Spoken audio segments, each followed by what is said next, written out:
Hello everyone, कैसे हो सारे। Welcome back to the coder girl channel.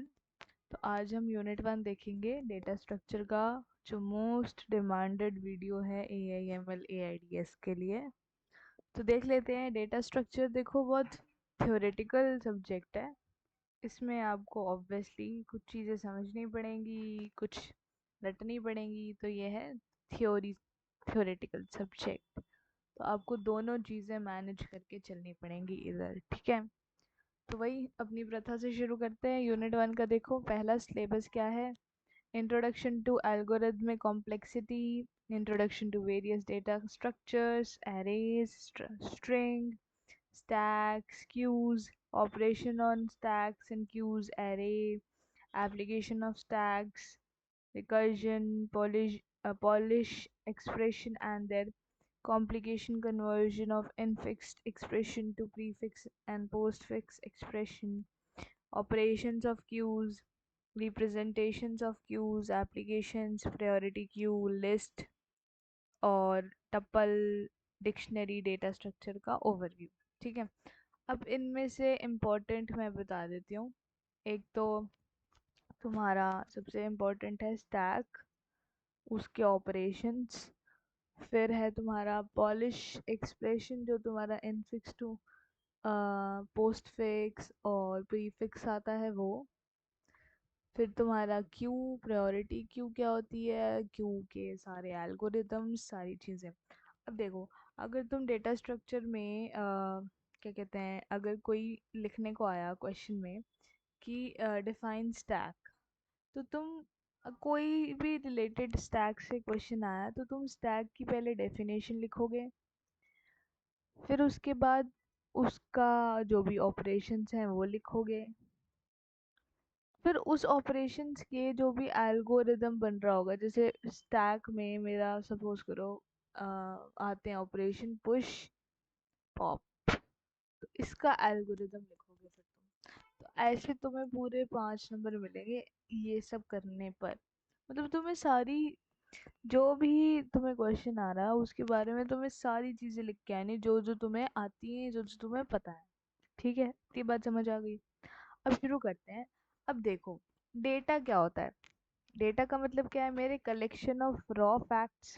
जैसे मैंने बोला कि व्हेन इज़ योर बर्थडे, तो मैंने तुम्हें बताया कि मेरा बर्थडे ना जैन में आता है।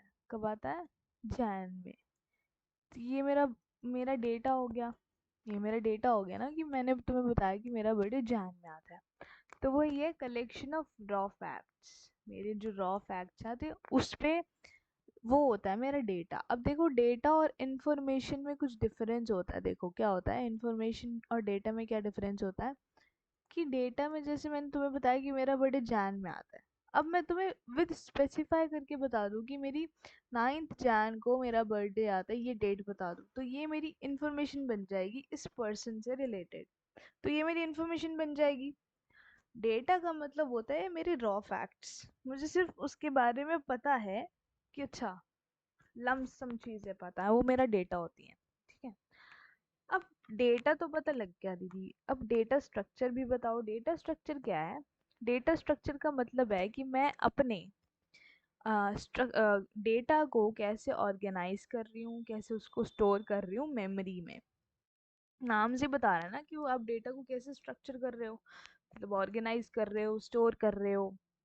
और जो भी मेरा एलिमेंट्स हैं वो कैसे स्टोर हो रहे हैं और उन दोनों के बीच में रिलेशनशिप क्या है। जैसे सपोज करो तुम्हारे पास, जैसे ये सीरियल्स हैं, दाल, ये दूसरी कोई दाल होगी, सॉरी ये चावल, ये दाल, मूंगफली, ये पीली दाल, ठीक है, ये चने, जो भी है ये सारी चीज़ें, ये दलिया, ये सारी चीज़ें तुम्हें ऑर्गेनाइज दिखनी है। और ये ऑर्गेनाइज है ना। अगर मैं इन सबको मिक्स कर दूं, ये सारी चीज़ को मिक्स कर दूं, तो ये मेरी खिचड़ी पक जाएगी।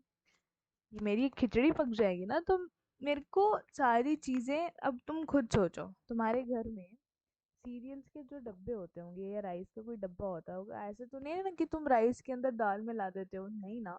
तो उसको ऑर्गेनाइज वे में रखते हो ना, कि राइस एक डब्बे में, दाल एक डब्बे में, ऐसे ही रखते हो ना। तो वही रियल लाइफ एग्जांपल लेके चलो। डेटा स्ट्रक्चर का मतलब है कि मुझे डेटा को, जो भी मुझे डेटा मिल रहा है, उसको कैसे ऑर्गेनाइज करना है और कैसे स्टोर करना है, तो वो मेरा डेटा स्ट्रक्चर होता है। ठीक है, इतनी बात समझ आई? ठीक है दीदी। अब देखो एक और मज़ेदार एग्जाम्पल लेके आई हूँ। देखो, अब ये हो तुम, ठीक है। अब ये है तुम्हारा रूम, ठीक है, जो हमेशा से ही फैला रहता है। तुमने फैला के रखते हो। अब ये तुम्हारा क्या है, अनऑर्गेनाइज है। अनऑर्गेनाइज है ना।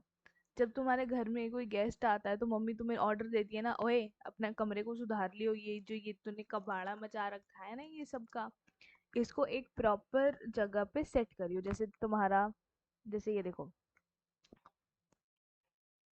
जैसे कि ये स्टडी टेबल है, तो इस पे तुम्हारा लैपटॉप रखा है, सम बुक्स रखी है, कैलकुलेटर रखा है। अभी देखो ये खाली पेपर ऐसे ही रखा हुआ है, तो इसको तुम डस्टबिन में डालोगे। जिसकी ये डस्टबिन, जिसकी जहाँ जगह है वहाँ ही तो डालोगे ना। अब जैसे ये है मेरी बॉल टाइप्स, तो मेरी बॉल ये प्लेइंग वाले एरिया में चली जाएगी, या इस बकेट में डाल दूंगी। अब ये पिल्लो है, तो पिल्लो मेरा ऊपर आना चाहिए बेड पे, तो नीचे फेंका हुआ है। तो जो चीज़ जहाँ होनी चाहिए मैं उधर उसको ऑर्गेनाइज करके रख दूंगी, वही मेरा डेटा स्ट्रक्चर होता है। तो ये जो तुम्हारा रूम है ये अनस्ट्रक्चर्ड है, ठीक है। तो इसको स्ट्रक्चर्ड बनाना। इतनी बात समझ रहे हो? आई होप इतनी बात समझ आ रही होगी। डेटा स्ट्रक्चर रियल लाइफ से लेके तुम्हें बता दिया, ठीक है। अब देखो, अब देखो क्या लिखा है इंट्रोडक्शन में, कि data structure affects the design of both structure and functional aspects of program. जो भी मेरा, अब देख प्रोग्राम क्या होता है दीदी, प्रोग्राम तो आपने बताया नहीं। देखो प्रोग्राम होता है सेट ऑफ इंस्ट्रक्शंस। क्या होते हैं?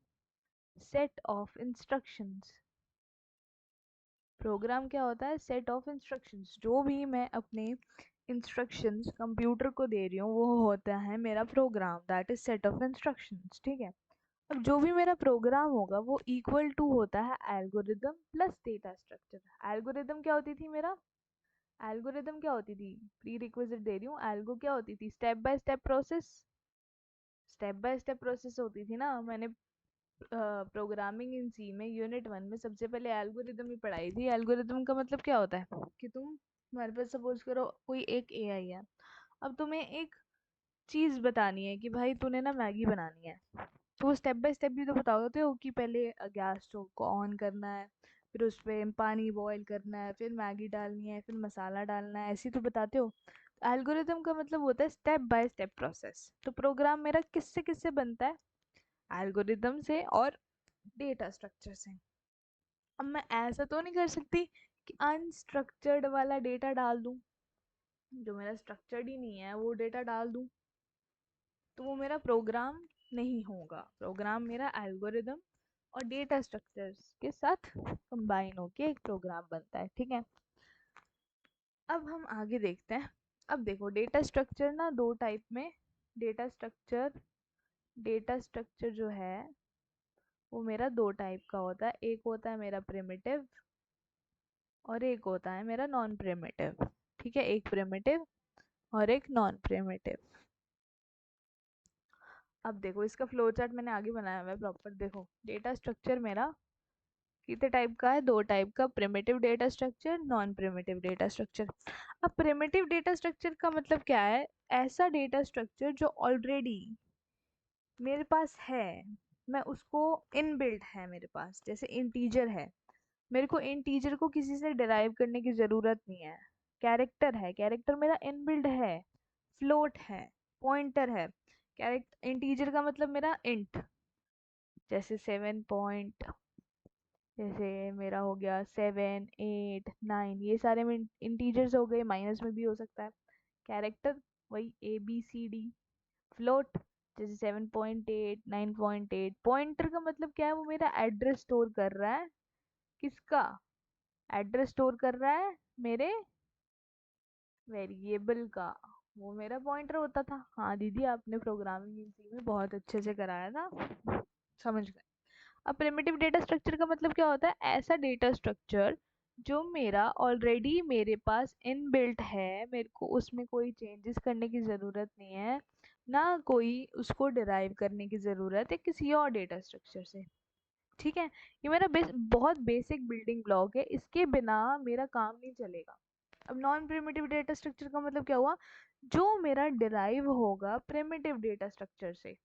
क्या होगा? डिराइव होगा प्रिमिटिव डेटा स्ट्रक्चर से। ठीक है, जैसे मेरी जैसे ये अब मेरी दो पार्ट्स में डिवाइडेड है, एरेज और लिस्ट। एरेज में भी देखो आती है सिंगल डायमेंशनल, टू डायमेंशनल और मल्टी डायमेंशन। अब लिस्ट के भी दो टाइप होते हैं कि वो मेरी लीनियर है या नॉन लीनियर है। क्या है? मेरी लीनियर है या नॉन लीनियर है। लीनियर में आता है देखो स्टैक, क्यू, लिंक लिस्ट। और ट्रीज में आता है मेरा, सॉरी, नॉन लीनियर में आता है मेरा ट्रीज और ग्राफ। ठीक है, इसके बारे में हम इन डेप्थ पूरी यूनिट, चारों यूनिट तक समझ लेंगे, तो कोई टेंशन लेने की ज़रूरत नहीं है। लेकिन अगर बाई चांस 2-2.5 नंबर में आ जाता है कि एक्सप्लेन करो व्हाट इज़ डेटा स्ट्रक्चर, तो डेटा स्ट्रक्चर में तुम उसकी पीछे वाली डिफाइन लिखाना और ये वाला फ्लो चार्ट बनाना, तो पूरे 2.5 नंबर मिल गए तुम्हें। ठीक है, अब देखो प्रिमिटिव डेटा स्ट्रक्चर क्या है, देख लेते हैं, पढ़ते हैं दीदी। प्रिमिटिव डेटा स्ट्रक्चर क्या है? There are basic structures and directly operated upon by the machine instructions. मतलब ये मेरा बेसिक स्ट्रक्चर होता है और ये डायरेक्टली मेरा ऑपरेट हो जाता है मशीन इंस्ट्रक्शंस पे। ठीक है, जैसे मेरा इंटीजर, फ्लोट, पॉइंट, कैरेक्टर पीछे पढ़ लिया। मेन डेफिनेशन तो ये है, data structure that are directly operated upon the machine level instructions are known as primitive data structure. ठीक है दीदी, जो मेरा मशीन लेवल इंस्ट्रक्शंस में डायरेक्टली ऑपरेट हो जाता है उसको मैं बोलती हूँ प्रिमिटिव डेटा स्ट्रक्चर। ठीक है, अब प्रिमिटिव डेटा डेटा स्ट्रक्चर में भी देखो कुछ ऑपरेशंस होती हैं। देखो ये 4 ऑपरेशंस हैं कि उसमें हम क्या क्या कर सकते हैं। प्रिमिटिव डेटा स्ट्रक्चर को क्रिएट कर सकते हैं, सेलेक्ट कर सकते हैं, अपडेट कर सकते हैं, डिस्ट्रॉय कर सकते हैं और डिलीट भी कर सकते हैं। ये चारों चीज़ें हम कर सकते हैं। ठीक है, अब देखो नॉन प्रिमिटिव डेटा स्ट्रक्चर क्या है? जो मेरा data structure that are derived from the primitive data structures are called non primitive data structure। जो मेरा ऐसा डेटा स्ट्रक्चर है जो मेरा प्रिमिटिव डेटा स्ट्रक्चर से डिराइव हो जाए उसको मैं बोलती हूँ नॉन प्रिमिटिव डेटा स्ट्रक्चर। जैसे the non primitive data structure emphasize on structuring of a group of homogeneous. मतलब मेरा same type of data structure भी हो सकता है और different types of data structure भी हो सकता है। और जो मेरा non non linear data structure है वो यही होता है कि मेरे हाइड्रोजीनियस भी हो सकता है इसमें और होमोजीनियस भी हो सकता है, मतलब सेम टाइप का भी हो सकता है। ठीक है, इतनी बात समझ आ गई। अब देखो मैंने बताया था ना नॉन प्रिमिटिव में भी दो थे, लीनियर और नॉन लीनियर। हाँ दीदी आपने बताया था। अब इसके बारे में भी पढ़ते हैं थोड़ा सा। देखो लीनियर में क्या है? Linear data structure are kind of data structure that has homogeneous elements. मतलब उसके पास मेरे होमोजीनियस एलिमेंट्स होंगे। जैसे सपोज करो अगर मेरे पास कोई एक मतलब एक डेटा स्ट्रक्चर दिया है, जैसे तुम्हारे पास डेटा है, सपोज करो सिर्फ वो अल्फ़ाबेट्स का ही, जैसे ABCD, ये किसी का नाम दिया है। जैसे मैंने सपोज करो लिखा सैम, फिर मैंने लिखा राम, फिर मैंने लिख दिया राजू, फिर मैंने लिख दिया रानी, एक्सेट्रा। तो ये सारा मेरा एक सेम होमोजीनियस डेटा स्ट्रक्चर है। हाँ दीदी सेम होमोजीनियस डेटा स्ट्रक्चर है, तो ये मेरा लीनियर डेटा स्ट्रक्चर में आएगा। किसमें आएगा? लीनियर डेटा स्ट्रक्चर में। अब ये क्या कह रहा है? The data structure in which elements are in sequence. मेरे एक सीक्वेंस में होंगे, तो वो मेरे एक लीनियर सीरीज को फॉलो करेगा, फॉर्म करेगा। ठीक है, linear data structure are easy to implement, बहुत इजी होते हैं इम्प्लीमेंट करने में। और memory of computer is also organised in a linear fashion. Linear fashion में ही वो डिज़ाइन होते हैं। जैसे मेरा stack, queue, link list. Mainly example मेरे ये हैं कि डेटा स्ट्रक्चर के एग्जांपल है स्टैक, क्यू और लिंक लिस्ट। ठीक है, अब non non linear data structure में क्या आएगा? नॉन लीनियर डेटा स्ट्रक्चर में आएगा एक ऐसा डेटा स्ट्रक्चर है जिसमें डेटा एलिमेंट्स जो हैं वो मेरे सेवरल अदर डेटा एलिमेंट से कनेक्टेड होंगे। किससे? दूसरे दूसरे उससे दूसरे डेटा आइटम से कनेक्ट होंगे। ठीक है। नॉन लीनियर डेटा स्ट्रक्चर में एग्जिबिट इधर अ हायरार्किकल रिलेशनशिप और पेरेंट चाइल्ड रिलेशनशिप। मतलब या तो वो किसी से हम डिराइव करेंगे, उससे हायरार्की फॉलो करेगा, या पेरेंट चाइल्ड का रिलेशनशिप होगा। जैसे सपोज करो तुम और तुम्हारे पापा है, मतलब तुम्हारी मम्मा, देखो तुम्हारे पापा और तुम्हारी मम्मा के थ्रू ही तुम आए हो। सही बोल रही हूँ ना? तो ऐसा तो नहीं है ना कि तुम तुम्हारे पापा की तरह दिखते हो, तुम्हारी मम्मा की तरह दिखते हो। तुम दोनों का क्या हो? मिक्सचर हो ना। मतलब कुछ फीचर्स पापा के आए हैं, कुछ फीचर्स मम्मा के आए हैं। ऐसा तो नहीं है कि तुम एग्जैक्ट मम्मा पे या पापा पे भी दिखते हो, नहीं ना। दोनों की तरफ से थोड़े थोड़े फीचर्स आए हैं, तो वही है नॉन लीनियर डेटा स्ट्रक्चर में कि तुम भी एक नॉन लीनियर डेटा स्ट्रक्चर का एग्जाम्पल हो। समझ गए?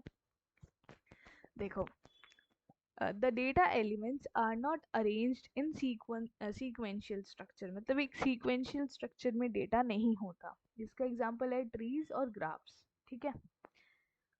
अब देखो, इसमें भी कुछ ना कुछ ऑपरेशंस होती हैं मेरे नॉन प्रिमिटिव डेटा टाइप में भी, जैसे traversal, insertion, selection, searching, sorting, merging और डिस्ट्रॉय और डिलीट। ये सारे मेरे ऑपरेशंस होते हैं नॉन प्रिमिटिव डेटा टाइप के। अब देखो, अब डिफरेंस बिटवीन, डिफरेंट नहीं होगा, डिफरेंस होगा। डिफरेंस बिटवीन देम क्या है? Primitive data structure is generally a basic structure that is usually built into language such as int और फ्लोट। वही बात लिखी है, जो मेरी मशीन लैंग्वेज को समझ आ जाए और वो ऑपरेट हो जाए, तो वही मेरा प्रिमिटिव डेटा टाइप है। और नॉन प्रिमिटिव डेटा स्ट्रक्चर क्या है? Is build out of primitive data structure. मतलब उसको मैं डिराइव करती हूँ किससे? प्रिमिटिव डेटा स्ट्रक्चर से, और उसको लिंक कर देती हूँ एक मीनिंगफुल वे में। ठीक है। जैसे लिंक लिस्ट, अब आगे पढ़ेंगे ये सारी चीज़ें कि लिंक लिस्ट क्या होती है, बाइनरी सर्च ट्री क्या होता है, एवियल ट्री क्या होता है, ग्राफ क्या होता है, सब पढ़ेंगे, डोंट वरी। अब आते हैं अपने असली वाला। देखो, एरेज हमने बहुत अच्छे से प्रोग्रामिंग इन सी में पढ़ा है, तो मैं इसको बहुत जल्दी से रिवाइज कराऊंगी। जिसने प्रोग्रामिंग इन सी में बिल्कुल एरेज नहीं पढ़ा, तो वो मेरा एरेज का वन शॉट जाके देख सकता है, क्योंकि इसके बिना तुम्हें समझ नहीं आएगा। और ऐसा नहीं है कि अब मैं एरेज तुम्हें पूरा पढ़ाने बैठूंगी तो वो 1 घंटे का है। अब मैं वो पूरा पढ़ाऊंगी तो फिर डेटा स्ट्रक्चर कैसे कवर होगा? तो इसको बहुत थोड़ा सा रिवाइज करा के मैं आगे मूव ऑन करूंगी। ठीक है। देखो, एरे क्या है? एरे मेरी ऐसे होती है, ये इसकी रिप्रेजेंटेशन होती है मेरी एरे की। एरे का मतलब है एक set of finite number of homogeneous elements. Homogeneous मतलब वही कि मेरे सेम डेटा टाइप के एलिमेंट्स हो, जैसे 1 2 3 4 5 6। तो ऐसे ही अगर मैं इस होमोजीनियस डेटा की एरे बनाऊं, तो वो मेरी एरे ऐसे बनेगी, 1 2 3 4 5 6। और इसका जो मेरा इंडेक्स होता है, एरे का जो इंडेक्स होता है, वो मेरा हमेशा 0 से शुरू होता है। किससे शुरू होता है? 0 से। तो 0 1 2 3 4 5। अब दीदी इंडेक्स से हम क्या करते हैं? देखो, थ्रू इंडेक्स हम बहुत सारी चीज़ें में हेल्प होती है, क्योंकि जो भी मेरे एरे के ऊपर ऑपरेशंस लगते हैं वो इंडेक्स के बिना तो लगते ही नहीं है। इंडेक्स इतना इम्पोर्टेंट है। ठीक है। अगर मुझे कोई एलिमेंट, अगर इस एरे में मेरे को एलिमेंट, सपोज करो मैंने कहा कि मेरे को ना 4 ढूंढ के बताओ वो कहाँ पे है, तो मैं उसके इंडेक्स से ही पता लगा पाऊंगी कि मेरा फोर्थ एलिमेंट कहाँ है, कहाँ नहीं है। इतनी बात समझे?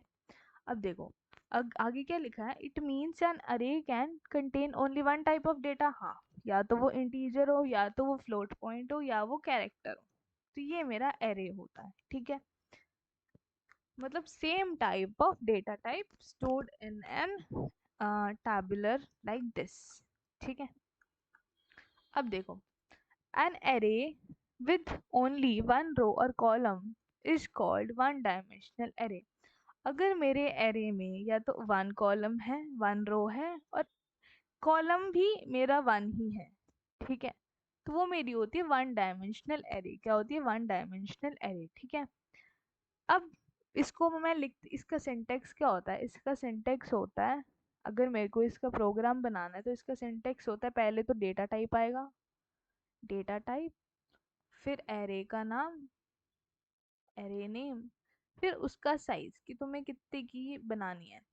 सपोज करो मेरे को ना 5 एलिमेंट की, मैं चाहती हूँ कि 5 डब्बे बन जाए मेरे मेमोरी में, और वो कंटिगुअस हो। कंटिगुअस मतलब मेरे एक ही लाइन में हो। तो मैं लिखूंगी, मैंने इंट का बनाना है, सपोज करो इंट, तो मैंने डेटा टाइप दे दिया और एरे का नाम दिया ARR और उसका साइज दे दिया 5। तो बैक एंड पे क्या होगा, मेरी मेमोरी में, ये मेरी मेमोरी है, तो इस मेमोरी में मेरे ऐसे 5 डब्बे बन जाएंगे जो मेरे साथ साथ होंगे। और अगर मैं, ये मेरी हो गई डेक्लरेशन, क्या हो गई? ये मेरी डेक्लरेशन, मैंने डिक्लेयर कर दिया कि भाई एक इंटीजर टाइप की एरे बना दे 5 साइज की, तो उसने वो बना दी मेमोरी में। ये क्या है मेरी? ये है मेरी मेमोरी, ठीक है। ठीक है दीदी, इतनी बात समझ आ गई। तो ये स्लाइड में वही लिखा है। अब देखो, simply declaration of array is as follows, जैसे ये बनाया मैंने इंट ARR10, मतलब 10 साइज की मैंने एरे बना दी मेमोरी में, ठीक है। अब देखो इसकी रिप्रेजेंट कैसे करते हैं हम लीनियर एरे को मेमोरी में। जैसे मैंने पीछे एग्जांपल लिया था कि मैंने 5 साइज की एरे बनाई, जैसे 1 2 3 4 5, ठीक है। तो ये मेरी मेमोरी में कैसे जाके स्टोर होगी? तो देखो ये मेरी मेमोरी में जाके ऐसे स्टोर होगी, 1 2 3 4 5, ठीक है। अब इधर देखो एक गलती है, इधर इंडेक्स हमेशा मेरा 0 से शुरू होता है, इन्होंने 1 से पता नहीं कैसे कर दिया, मिस्टेक है इधर, ये नहीं होगा, ये होगा। तो देखो ये मेरा 1 2 3 4 5 इधर जाके स्टोर हुआ है, ठीक है। 1 2 3 4 5 जाके इधर स्टोर हुआ है, और मेरा इंडेक्स इसका होगा 0 1 2 3 4, यही होगा ना, यही होगा। अब इस एलिमेंट का मेरे पास कुछ ना कुछ एड्रेस होगा, इस डब्बे का जिसमें मेरा ये 1 स्टोर है, इसका कोई ना कोई एड्रेस तो होगा ना, है ना। तो सपोज करो वो 1000 है, इसका 1001 ऐसे करके है, सपोज करने को बोल रही हूँ अभी। अभी वो मत बोलना कि दीदी ये तो इंटीजर है, ये तो 4 4 के उसके गैप में होगा। हाँ बिल्कुल सही कह रहे हो, अभी मैंने ये एग्जांपल लिया है, नहीं तो ज़्यादा है इसको 4 4, क्योंकि अब कुछ लोगों को ये समझ ही नहीं आएगा कि दीदी ये 4 4 का गैप क्यों बोल रहे हो, क्योंकि जो इंट है वो मेरा 4 बाइट्स लेता है मेमोरी में। तो दूसरे इंट में दीदी ये 1001 कैसे आ जाएगा? 1004 आएगा, इधर 8 आएगा, इधर 12 आएगा, इधर 16 आएगा, ऐसे आएगा एड्रेस मेरा, ठीक है। इतनी बात समझ आई? इधर वही लिखा हुआ है, ठीक है। ये एड्रेस भी गलत दिया हुआ है, इसको मत रेफर करना, गलती हो जाती है पीपीटी बनाते वक्त। कोई नहीं, बता दिया ना, ये वाला एड्रेस सही नहीं है, इसको मत लेना। अब आते हैं आगे, देखो अब मुझे पता है कि मेरा एरे बन गया, ठीक है। और मैंने उसका ये भी देख लिया कि उसका एरे बनाई है तो वो किसी ना किसी लोकेशन पे जाके स्टोर होगा, उसका कोई ना कोई एड्रेस होगा। अब खुद सोचो, आप किसी घर में रहते हो, आपका भी एड्रेस होता है ना, ऑब्वियसली एरे का भी एड्रेस होगा। बिना एड्रेस के एरे लोकेट कैसे होगी, रहेगी कहाँ? ऑब्वियसली आप, ऐसे तो नहीं है ना कि आप रोड साइड पे रह रहे हो, आपके पास घर है, आप किसी घर में रह रहे हो, उसका एड्रेस है, वैसे एरे का भी है, ठीक है। इतनी बात समझ आई? अब सपोज करो मेरे को ना एरे एरे मुझे प्रिंट करानी है, तो उसके लिए, प्रिंट कराने के लिए एरे को मैं लूप्स का इस्तेमाल करती थी, पढ़ा था हमने दीदी। हाँ दीदी, और लूप्स कितने टाइप के होते थे? कौन कौन से होते थे? फॉर, डू वाइल और वाइल, लेकिन हम सबसे ज्यादा यूज कौन सा करते थे? फॉर वाला। तो फॉर, बता देती हूँ क्या क्या था। फॉर, अगर मुझे कोई एरे को प्रिंट कराना है तो मैं क्या लिखूंगी? फॉर आई इक्वल टू 0, क्योंकि 0 से शुरू हो रहा है, आई लेस देन 5, आई प्लस प्लस, और इधर मैं अपना प्रिंट करा दूंगी जो भी मेरा परसेंटेज डी करके, क्योंकि मैंने तुम्हें सी पढ़ाई है तो मैं तुम्हें सी का ही एग्जांपल लेके बता रही हूँ कि ऐसे मैं प्रिंट करा दूंगी, ठीक है। कितनी बात समझ आ गई? आई होप इतनी बात समझ आ गई होगी। अब देखो भाई, एरे 3 टाइप की होती है, single dimension, 2 dimension, multi dimension. अब सिंगल डायमेंशन में क्या होता है, एक वन स्क्रिप्ट होती है, मतलब रोज कॉलम्स एक ही ऐसे होती है, ये मेरी सिंगल वाली है। अब 2 डायमेंशन में क्या होगा, जिसमें मेरी रोज और कॉलम्स दोनों होंगे, एम और एन दोनों होगा। मल्टी डायमेंशन में मतलब मल्टीपल सबस्क्रिप्ट्स हो सकते हैं, बिल्कुल दीदी पॉसिबल है। अब देखो, ऑपरेशंस क्या होते हैं मेरे एरेज के, वही traversing, searching, insertion, deletion, sorting, merging, ये सारे मेरे ऑपरेशंस एरेज में आते हैं, ठीक है। अब देखो, अगर मुझे किसी एरे में ट्रैवर्स करना है, ट्रैवर्स मतलब मेरे को हर एक डेटा एलिमेंट में एक बार जाना है, उसको एक्सेस करना है, ठीक है। क्या करना है, उसको एक्सेस करना है, तो वो मेरा ट्रैवर्सिंग में आता है। किसमें आता है, ट्रैवर्सिंग में। अब देखो, ट्रैवर्सिंग का मतलब क्या है, it is use to access each data element exactly once so that it can be processed. मतलब हर एक डेटा एलिमेंट को मैं एक बार जाके एक्सेस करूंगी ताकि वो प्रोसेस हो जाए। जैसे एग्जांपल में देखो, मैंने एक लीनियर एरे ली है ए नाम की, ठीक है, एज बिलो। अब देखो, इन्होंने ये हल्की सी मिस्टेक करी है कि A1 पे मेरा, देखो देखो मिस्टेक है ना, 0 1 2 3 4, इसका इंडेक्स मिसप्रिंट हुआ पड़ा है। इंडेक्स मेरा हमेशा 0 से शुरू होता है, तो इंडेक्स 0 पे मेरा 10 एलिमेंट है, इंडेक्स 1 पे मेरा 20 है, 30 है, 40 है, 50 है, ठीक है। अब इसका देखो, देखो डेटा स्ट्रक्चर में तुम्हारे डीएस वाले सब्जेक्ट में एल्गोज ही हैं, तुम्हें एल्गोज मतलब एल्गोरिदम पे ही खेलना पड़ेगा। एल्गोरिदम मतलब वही स्टेप बाय स्टेप प्रोसेस दिखाना है तुम्हें, लेकिन एग्जैक्टली थोड़ी सी टेक्निकल भाषा में, ठीक है। अगर मुझे इस ट्रैवर्सल करने का एल्गोरिदम लिखना है, तो मैंने देखो क्या लिखा है, ट्रैवर्सल ए, लोअर बाउंड, अपर बाउंड। ए का मतलब क्या है, ए मेरी एरे है जिसका लोअर बाउंड है और अपर बाउंड है। क्या है, लोअर बाउंड है और अपर बाउंड है, ठीक है। ये देखो मेरा एल्गोरिदम है, ठीक है। अब एल्गोस तो तुम्हें देखो रटनी पड़ेंगी, तुम जितना मर्जी समझने की कोशिश कर लो, लेकिन रटनी ही है। नहीं रटोगे तो कोई वो नहीं होगा, मतलब ही नहीं होगा। लेकिन अगर किसी को अपनी भाषा में एल्गोरिदम बनानी आती है तो बहुत अच्छी बात है, अपनी भाषा में आप बिल्कुल बना सकते हो। लेकिन टीचर प्रेफर करता है एक प्रॉपर जो तुम्हारी भाषा होती है ना, जैसे ये फॉर यूज करो, प्रोसेस यूज करो, एंड फॉर लूप, एग्जिट, ये सारे वर्ड्स ना, ये कीवर्ड्स हैं जिसमें तुम्हें एल्गोरिदम लिखने में यूज करने ही करने हैं, बिना इसके टीचर नंबर नहीं देता, ठीक है। ट्रैवर्सल मतलब हर एक डेटा एलिमेंट पर जाओ, उसको एक्सेस करो और उसको प्रोसेस कर दो, ये मतलब हो गया मेरा ट्रैवर्सल का। अब इंसर्शन मतलब मेरी एक कोई एरे है, लेकिन मैं उस एरे में एक और एलिमेंट को इंसर्ट कराना चाहता हूँ, जैसे 10 को, तो मैं, वो मेरा ऑपरेशन में आएगा। इंसर्शन भी एक मेरा ऑपरेशन है। तो देखो, insertion is use to add a new element, new data element in collection of data elements. जो हमने एरे में एक एरे ऑलरेडी बना रखी है, उसमें एक और एलिमेंट ऐड करना है, तो मेरा इंसर्शन में हो जाएगा, ठीक है।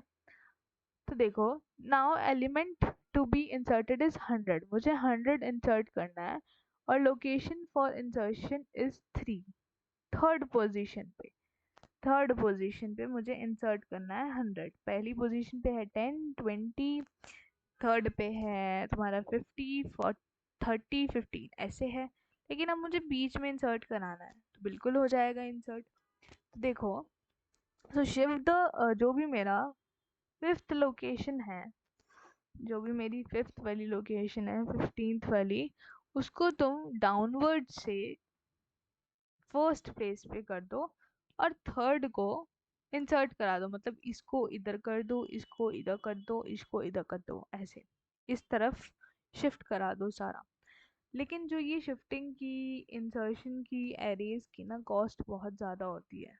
अभी हम आगे पढ़ेंगे कि जब मेरी इंसर्शन, डिलीशन सब हो रही थी एरे थे, एरे से, तो हम स्टैक, क्यू, ये सब क्यों लेके आए जब मेरा सब कुछ हो रहा था। मेरी कॉस्ट बहुत बढ़ रही थी। खुद सोचो, पहले मैं इसको ये 50 वाले एलिमेंट को इधर खिसकाऊंगी, फिर इस 50 वाले को इधर खिसकाऊंगी, फिर 30 को इधर खिसकाऊंगी, फिर 15 को इधर खिसकाऊंगी। तो कितना बढ़ जाएगा मेरा एलिमेंट, बहुत बढ़ जाएगा ना। वही बात है कि मेरे को इतना शिफ्ट करना पड़ेगा, तो मेरी कॉस्ट बहुत बढ़ जाती है। तो एरेज का यही डिसएडवांटेज आ जाता है। अब देखो ये है मेरा एल्गोरिदम इसका, ये भी एक बार देख लेना क्या है। For I equal to n-1 down to, ये देख लेना पोजीशन है, ये पीओएस का मतलब क्या है, पोजीशन। पीओएस का मतलब पोजीशन, ठीक है। एरे का देखो एल्गोरिदम आते नहीं है, जिसके एल्गोरिदम आने होंगे उसके मैं अच्छे से पढ़ाऊंगी बिल्कुल। एरे का क्वेश्चन आएगा तो वही थोड़ा बहुत सिंटेक्स लिखा ना, टीचर इम्प्रेस हो जाएगा। एल्गोरिदम में इतनी नीड नहीं है। बाकी किसी को पढ़ना है तो वो देखो पीपीटी में दे रखा है, वो पढ़ सकता है। अब देखो डिलीशन मतलब एक मेरी कोई एरे दी है, मुझे उसमें से जैसे कोई एक एलिमेंट को हटाना है, तो मैं ये वाला 40 एलिमेंट हटाना है और मुझे ये एरे बनानी है, तो मेरी बन सकती है। डिलीशन भी पॉसिबल है ऑपरेशंस में। हाँ दीदी, तो कोई एक एग्जिस्टिंग डेटा एलिमेंट को डिलीट करना है तो मेरा डिलीशन में आएगा, ठीक है। अब जैसे देखो इसमें इन्होंने क्या करा, 30 को डिलीट कर दिया, 30 को डिलीट कर दिया तो 40 ऊपर आ गया, 50 भी ऊपर आ गया, और एक मेरा जो स्पेस था वो खाली रह गया, ठीक है, खाली रह गया, तो वो मेरा डिलीशन में आता है। अब टू डायमेंशनल एरे में क्या होता है, m क्रॉस n होता है। m क्या होता है, m मेरा होता है रोज, n क्या होता है, n होते हैं मेरे कॉलम्स, ठीक है। अब देखो इधर ये है मेरे रोज, 3 है मेरे रोज, 3 ही है मेरे कॉलम्स, मतलब मेरी 3 क्रॉस 3 की, सॉरी 4 हो गए ये, मेरी 3 क्रॉस 3 की मैट्रिक्स बनेगी। किसकी, सॉरी सॉरी, एक सेकंड देना। 3 क्रॉस 3 की मैट्रिक्स बनेगी मेरी, ये ऐसे, ये मेरी मैट्रिक्स बन गई, A0 A1 A2। इधर भी आएगा A0 A1 A2। अगर मुझे इसमें एलिमेंट लिखना होगा तो मैं कैसे लिखूंगी कि A00 वाले पे, मतलब A0 का इंडेक्स, कॉलम का भी इंडेक्स तो मेरा 1 है, तो इधर मेरा 1 आएगा। A01 पे मैं लिखूंगी 2, तो इधर मेरा 2 आ जाएगा। तो ऐसे ही मैं अपने एलिमेंट्स को ऐसे डिक्लेयर करूंगी टू डायमेंशनल एरे में, ठीक है। 3 4 5 6 7 8 9, ठीक है, इतनी बात समझ आ गई। और जो ये मैंने तुम्हें बताया कि नंबर ऑफ रोज और कॉलम्स जो होंगे मैट्रिक्स को, यही मेरा ऑर्डर होता है। जो मैंने ये m क्रॉस n बताया था, ये मेरा ऑर्डर होता है एरे का। क्या होता है, ऑर्डर होता है एरे का, ठीक है। अब आगे बढ़ते हैं। अब रिप्रेजेंटेशन क्या होती है, representation of two dimensional array. Two dimensional array की रिप्रेजेंटेशन क्या होती है, वही m क्रॉस n का ऑर्डर है, ठीक है दीदी। और ये कंटिगुअस, वही कंटिगुअस मेमोरी लोकेशन में होगी। और इसके ना दो मेथड्स होते हैं, row major method, column major method, ठीक है। देखो अब रो मेजर मेथड में क्या होता है कि all first row elements are stored in sequential memory location and then all the second elements are stored and so on. मतलब कि मेरी रो मेजर मेथड में क्या होता है कि मेरे जो फर्स्ट रो वाले एलिमेंट्स हैं वो सीक्वेंशली स्टोर हो जाते हैं मेमोरी लोकेशन में, फिर सेकंड रो के एलिमेंट्स मेरे जाके स्टोर होते हैं, ठीक है। फिर मेरे सेकंड रो के एलिमेंट्स जाके स्टोर होते हैं। जैसे देखो ये था मेरा फर्स्ट रो, फर्स्ट रो मेरी 0 0 0 थी, तो मेरे 0 0 वाले सारे एक साथ स्टोर हो जाएंगे, फिर 1 1 वाले स्टोर होंगे, फिर 2 2 वाले स्टोर होंगे। लेकिन कॉलम में क्या होगा, कॉलम में मेरे फर्स्ट कॉलम एलिमेंट्स जाके पहले स्टोर होंगे, फिर सेकंड कॉलम वाले एलिमेंट्स स्टोर होंगे, जैसे 0 फिर 1 फिर 2। मतलब जैसे ये मेरी, सपोज करो ये था 0 1 2 0 1 2, तो ये मेरी रो है, ये मेरी रो है ना, ये सॉरी ये देखो ये मेरी रो है और ये मेरा कॉलम है। तो रो वाले पहले मतलब A00 A01 A02, ये रो हो गई। कॉलम क्या हो गई, A00 फिर A01 फिर A02, तो ये वाला कॉलम ऐसे मेरे स्टोर हो जाएंगे एलिमेंट्स। तो ये होते हैं मेरे दो type, row major method, column major method, ठीक है। और इसको हम लिखेंगे कैसे, ए रो कॉलम, और कॉलम वाले को लिखेंगे ए कॉलम रो, ठीक है। इतनी बात समझ आ गई। अब वही एडवांटेजेस देख लेते हैं एरे के। एडवांटेजेस क्या है, it is use to represent multiple data elements, मतलब हम मल्टीपल डेटा एलिमेंट्स को रिप्रेजेंट कर सकते हैं से, लेकिन वो होने, डिसएडवांटेज क्या है कि वो सेम डेटा टाइप के होने चाहिए। लेकिन सपोज करो अब मेरे को, जैसे तुम स्टूडेंट हो, तुम्हारे आईक्यू पे नंबर चढ़ते हैं, तो वो तुम्हारा नाम भी होता है, नेम भी होता है। सपोज करो तुम सैम हो और तुम्हारे कुछ नंबर हैं, तो तुम्हारा कैरेक्टर भी है और नंबर भी है। तो तुम ये कैसे स्टोर करोगे, तो ये तो एरे में तो नहीं जाएंगे ना, मल्टीपल डेटा टाइप्स तो नहीं जाते, सिर्फ सेम टाइप के जाते हैं, मतलब जैसे 1 2 3 हो गया, मेरा कैरेक्टर नहीं जाएगा। तो ये मेरा एक कह सकते हैं एडवांटेज है कि वो मेरे मल्टीपल डेटा टाइप्स को स्टोर करा सकता है सेम टाइप के, ठीक है। और ये मेरा एरे जो है दूसरे डेटा स्ट्रक्चर को इम्प्लीमेंट करने में भी हेल्प करता है, जैसे स्टैक, क्यू, ट्री, ग्राफ्स, ये सब। 2 डायमेंशनल एरेज जो होती हैं वो रिप्रेजेंट करती हैं मेट्रिसेस को। और ठीक है, अब इसके डिसएडवांटेज देख लेते हैं। We know in advance the how many elements are to be stored in element in an array. अब मुझे पता है कि मेरे को कितने, एडवांस में ही पता होना चाहिए कि कितने मेरे एलिमेंट स्टोर होंगे, लेकिन सपोज करो मेरे को पता ही नहीं है, तो मैं उसका साइज क्या दूंगी। मैं तो इतनी इतनी बड़ी, सपोज करो मैंने एरे का कोई साइज नहीं दिया, ठीक है। अब कोई साइज नहीं दिया तो वो बनाता जाएगा ना। तो लेकिन मेरा सपोज करो 5 तक ही बनेगा, मैंने 5 ही एलिमेंट डाले, लेकिन इसने तो कम से कम उसको बहुत सारी मेमोरी लोकेशन दे दी। तो ये इसका एक डिसएडवांटेज होता है कि ये समझ नहीं पाता कि मेरे को, जैसे मैंने 5 एलिमेंट दिए तो मैं 5 ही बनाऊं। अब बाद में मैंने इंसर्ट करे तो 5 तक ही बने, वो सारे फिर मेरे डिलीट हो जाए, नहीं, ये नहीं होता एरे में, ऑटोमेटिक डिलीशन नहीं होता।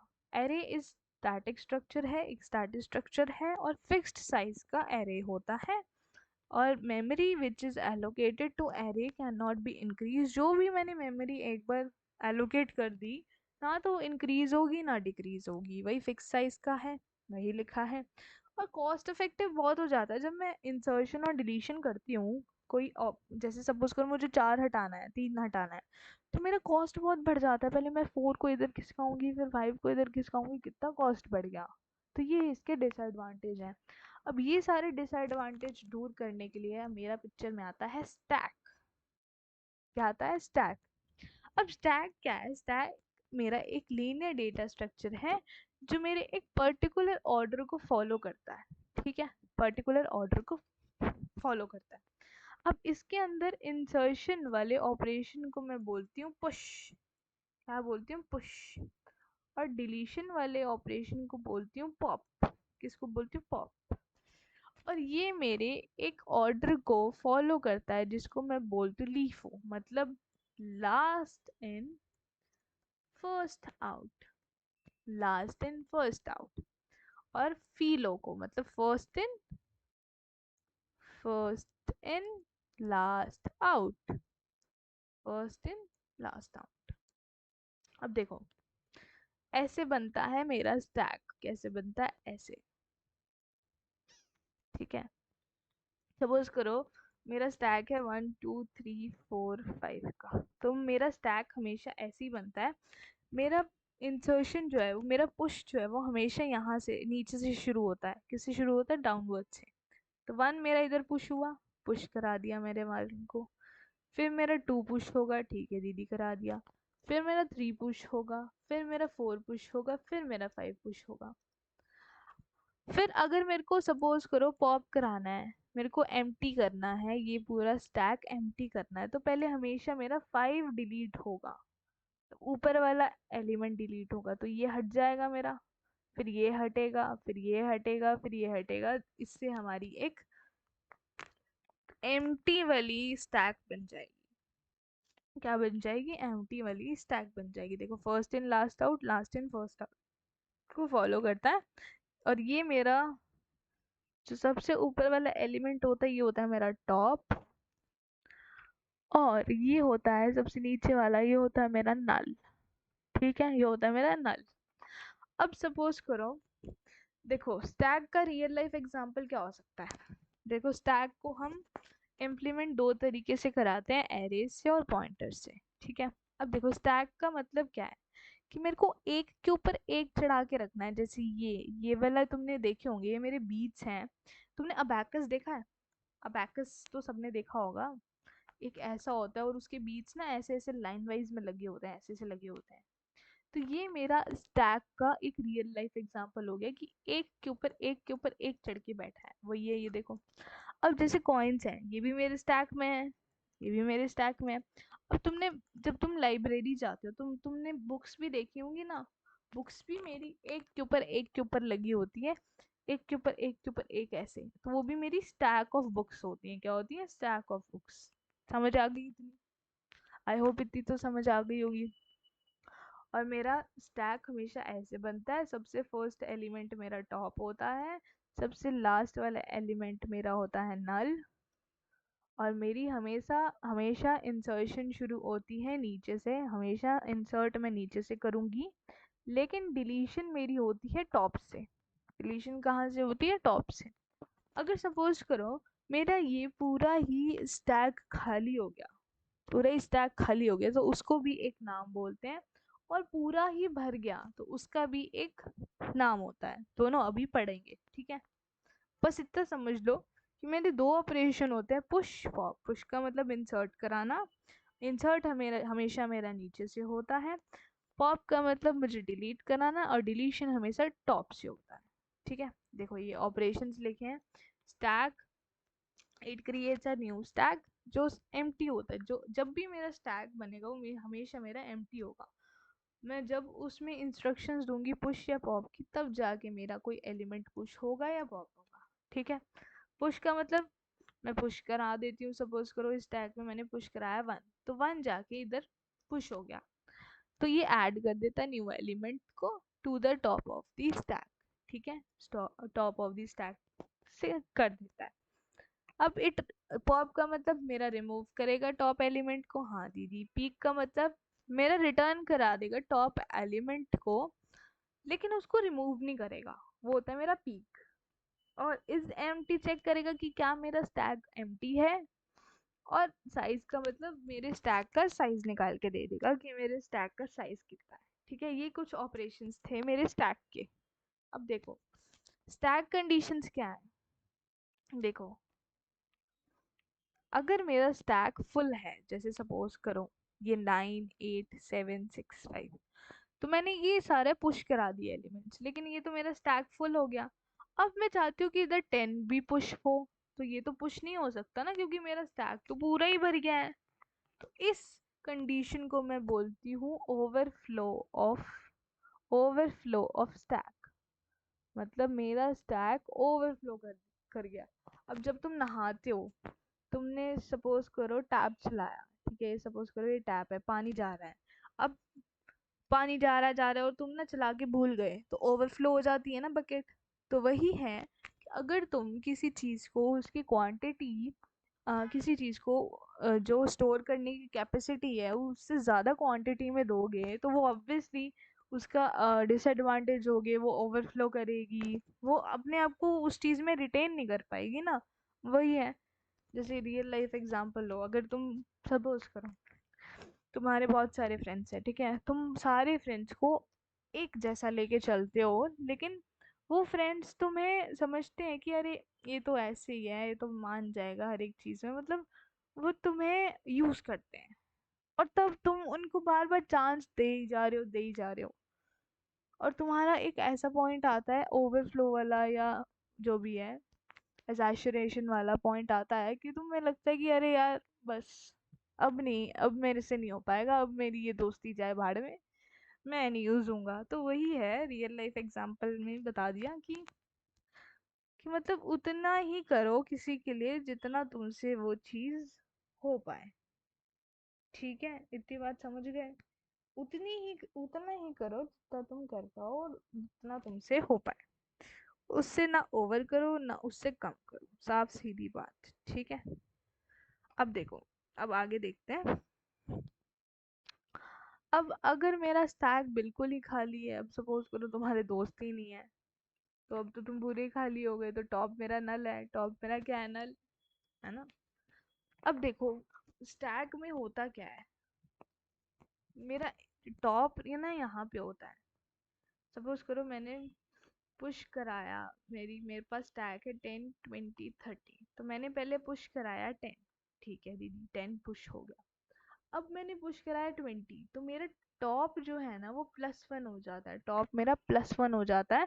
तो टॉप का इंडेक्स मेरा इधर आ गया, इधर से हट गया। अब मैंने इंसर्ट करा 30, तो 20 से मेरा टॉप हट के 1 प्लस इंक्रीज हो गया, तो टॉप इधर आ गया। तो टॉप मेरा इंक्रीज करता है, पहले टॉप यहाँ था, फिर यहाँ आया, फिर यहाँ आया, फिर यहाँ आया, फिर यहाँ आया, तो टॉप मेरा सबसे ऊपर आ गया। लेकिन जब मेरा टॉप खाली है तो टॉप मेरा नल है, कोई है ही नहीं। इस कंडीशन को मैं बोलती हूँ underflow of the condition, underflow of stack. तो मेरी दो कंडीशंस होती है, ओवरफ्लो और अंडरफ्लो। ओवरफ्लो का मतलब कि मेरा स्टैक भरा हुआ है लेकिन मैं तब भी एलिमेंट को पुश कराना चाह रही हूँ, तो वो कैसे होगा, तो वो मेरा ओवरफ्लो कंडीशन है। और दूसरी कंडीशन है कि मेरा स्टैक खाली है, तो वो मेरी अंडरफ्लो की कंडीशन है। ठीक है, इतनी बात समझ आ गई होगी।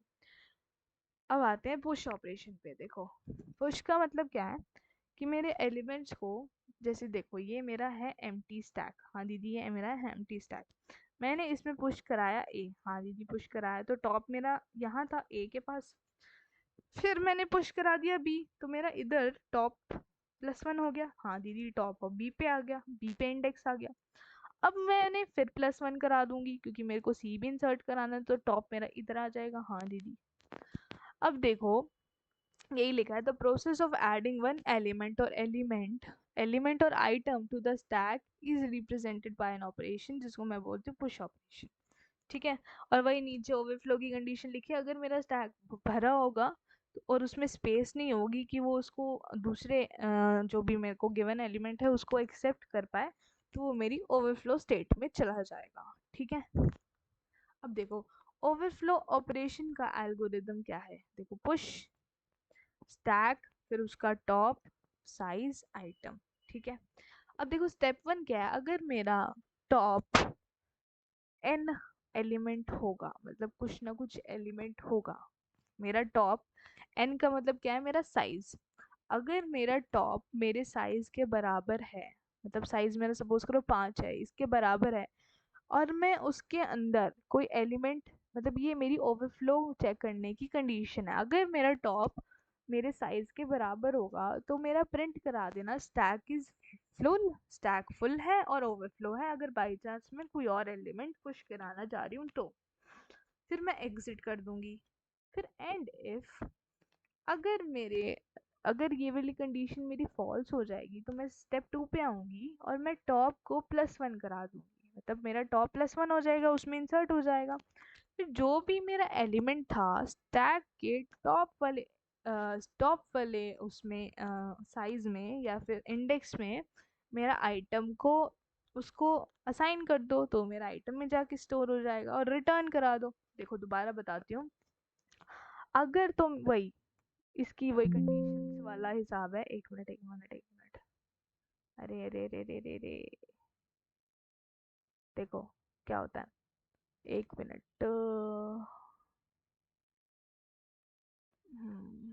देखो हम थे यहाँ पर, स्टैक पे थे। इसका बता रही थी कि देखो मैं इसका इरेज ऑलिंग तो नहीं कर सकती, देखो बताती हूँ।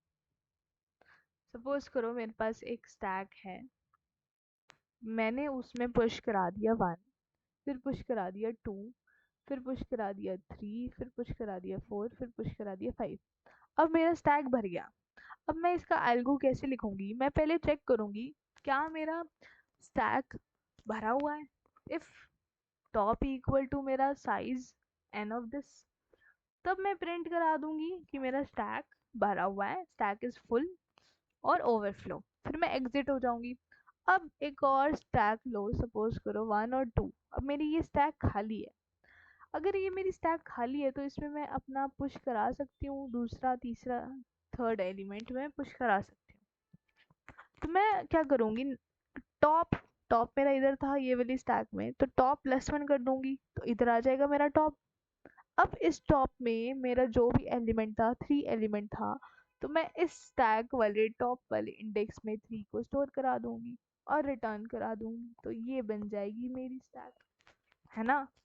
वही है जो तुमने इसकी अंडरफ्लो और ओवरफ्लो वाली कंडीशंस देखी, उसी को ही एक रियल लाइफ एग्जांपल के थ्रू अपने एल्गोरिथम को बनाया ना। ऐसे बनता है पुश ऑपरेशन का एल्गोरिथम। रटने हैं सारे एल्गोरिथम, क्योंकि बिना रटे कोई काम नहीं होना। अगर तुम समझ रहे हो, मैंने इतने बढ़िया तरीके से समझाया है, तुम्हें समझ आ रहा है तो बहुत अच्छी बात है, रटना नहीं पड़ेगा।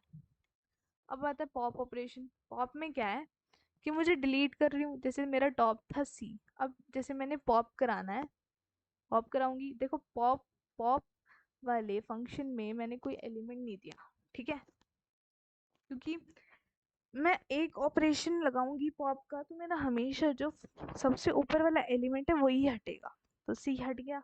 अब मैं बी को पॉप करा दूंगी तो ए बचा। ये बन गई मेरी एम्प्टी स्टैक। क्या बन गई? Empty stack.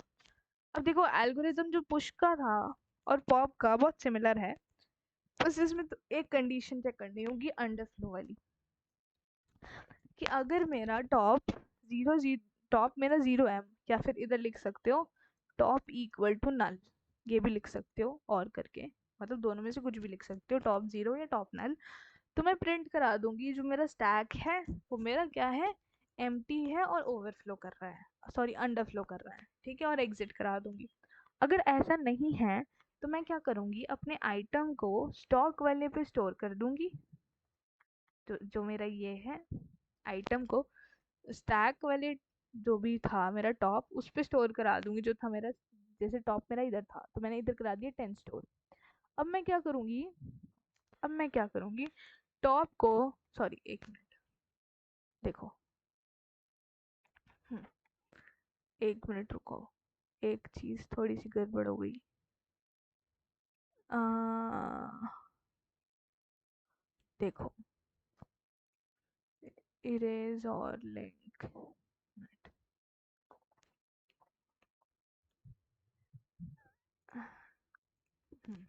तो देखो ये था मेरा स्टैक, ठीक है। अब ये है मेरा स्टैक, ये है मेरी अंडरफ्लो, खाली पड़ा है मेरा, क्या है, नल। तो टॉप मेरा नल है, हाँ दीदी टॉप मेरा नल है। अब मेरे को इसमें पुश कराना है, सपोज करो पुश कराना है 10, 10 पुश कराना है, हाँ दीदी 10 पुश कराना है। तो अब मैं 10 पुश कराऊंगी, फिर उसके बाद मैं अपने टॉप को टॉप -1 कर दूंगी, क्योंकि मेरा जो भी 10 एलिमेंट जाएगा वो जाके स्टोर हो जाएगा टॉप में। फिर टॉप को टॉप -1 कर दूंगी और रिटर्न करा दूंगी। क्या करूंगी? रिटर्न करा दूंगी, ठीक है।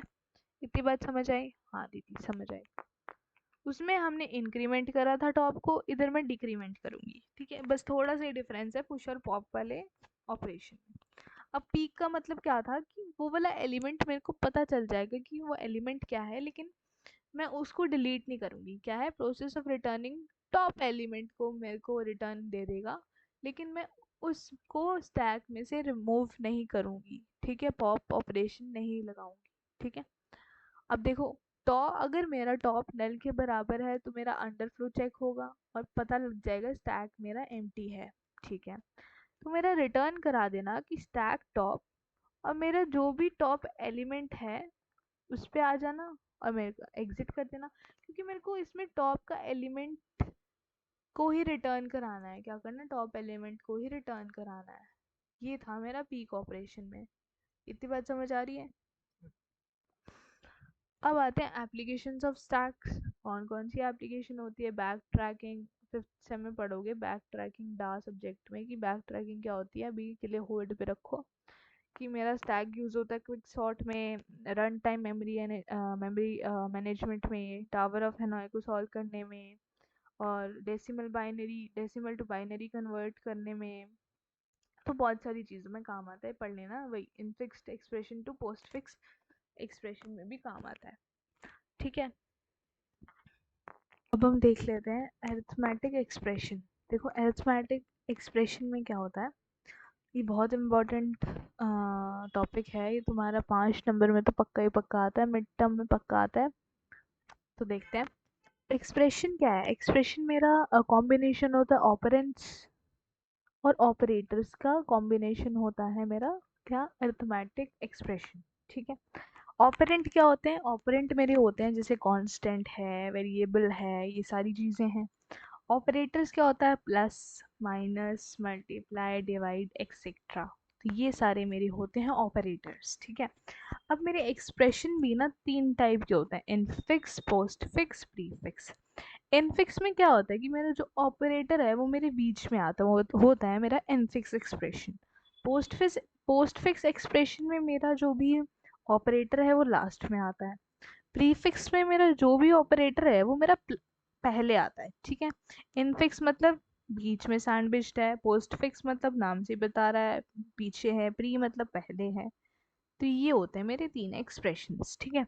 अब इसका सवाल कैसे आता है, जैसे ये है। अब मेरे को ये दिया है कि इनफिक्स में मेरे को ये वाला एक्सप्रेशन दिया है, A plus B minus D into E minus A by C का ब्रैकेट। ठीक है। अब मैं क्या करूँगी, मैं तुम्हें समझाने के लिए एक बनाऊंगी स्टैक। इसमें क्या होता है, जो भी मेरे ब्रैकेट हैं ये सारे इनपुट होते हैं, मतलब जो भी मेरा ब्रैकेट है ये मेरे इसमें जाएगा। तो मेरा पुश मैंने किया, सबसे पहले ये वाला ब्रैकेट पुश करा दिया, फिर मैंने पुश कराया ये वाला ब्रैकेट। ठीक है दीदी। अब मैंने पुश कराया अपने स्टैक में ए। हाँ दीदी करा दिया, ए ए करा दिया। तो मेरा स्टैक में और मेरे इधर एक आउटपुट वाला भी बनेगा। इधर मैं आउटपुट वाला लिखती हूँ, तो इधर मैं लिख लूँगी अपना ए। ठीक है दीदी। अब आया मेरा प्लस। अब मेरा क्या आया, प्लस। ठीक है दीदी, प्लस भी मेरे स्टैक में चला गया। अब आते हैं मेरे ब्रैकेट दो फिर से। हाँ दीदी 2 ब्रैकेट फिर से आ गए मेरे। ठीक है। अब आता है मेरा बी। हमेशा याद रखना जो भी मेरे कांस्टेंट्स आएंगे वो साथ में मल्टीप्लाई हो जाएंगे, साथ में मल्टीप्लाई हो जाएंगे। कोई ऑपरेटर आएगा तो उससे मेरा वो डिवाइड मतलब अलग हो जाएंगे। लेकिन इधर तो मेरा कुछ नहीं आया, तो इधर बी मेरा एज इट इज आ गया और बी इधर आ गया। ठीक है।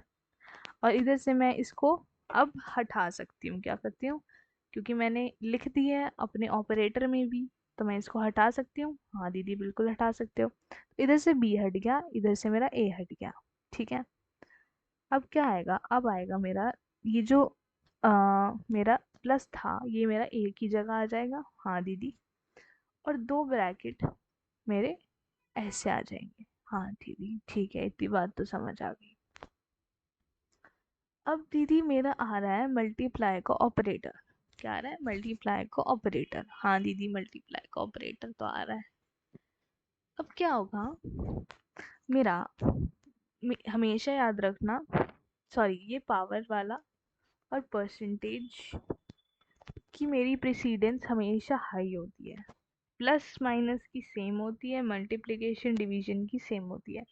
लेकिन पावर परसेंटेज के बाद ये मेरी सबसे हाईएस्ट प्रायोरिटी पे होते हैं, और इसके लोवेस्ट में आता है मेरा मल्टीप्लाई डिवाइड, प्लस माइनस इससे नीचे आते हैं। लेकिन इन दोनों की होती सेम ही है, सेम ही प्रेसिडेंस होती है। अगर दीदी इन दोनों की सेम प्रेसिडेंस होती है, अगर मेरा ये भी आ जाए और ये भी आ जाए, तो मेरे को पॉप कौन सा कराना है स्टैक से, तो तुम पॉप कराओगे जो तुम्हारा स्टैक में ऑलरेडी एक ऑपरेटर है, उसके ऊपर एक और ऑपरेटर आ गया। सपोज करो तुम्हारा मल्टीप्लिकेशन ऑलरेडी था लेकिन तुम्हारा डिवाइड भी आ गया, तो तुम पहले स्टैक में से तुम्हारे ये वाला था, तो ये वाला तुम ऐसे अपने आउटपुट में पुश करा दोगे। ठीक है, सॉरी पॉप करा दोगे, तुम्हारे स्टैक से वो बाहर हो जाएगा। ठीक है। इतनी बात समझे, आई होप इतनी बात समझ आई होगी, समझे हो ना इस बात को। अब देखो, अब मेरा ऑपरेटर आ रहा है ये।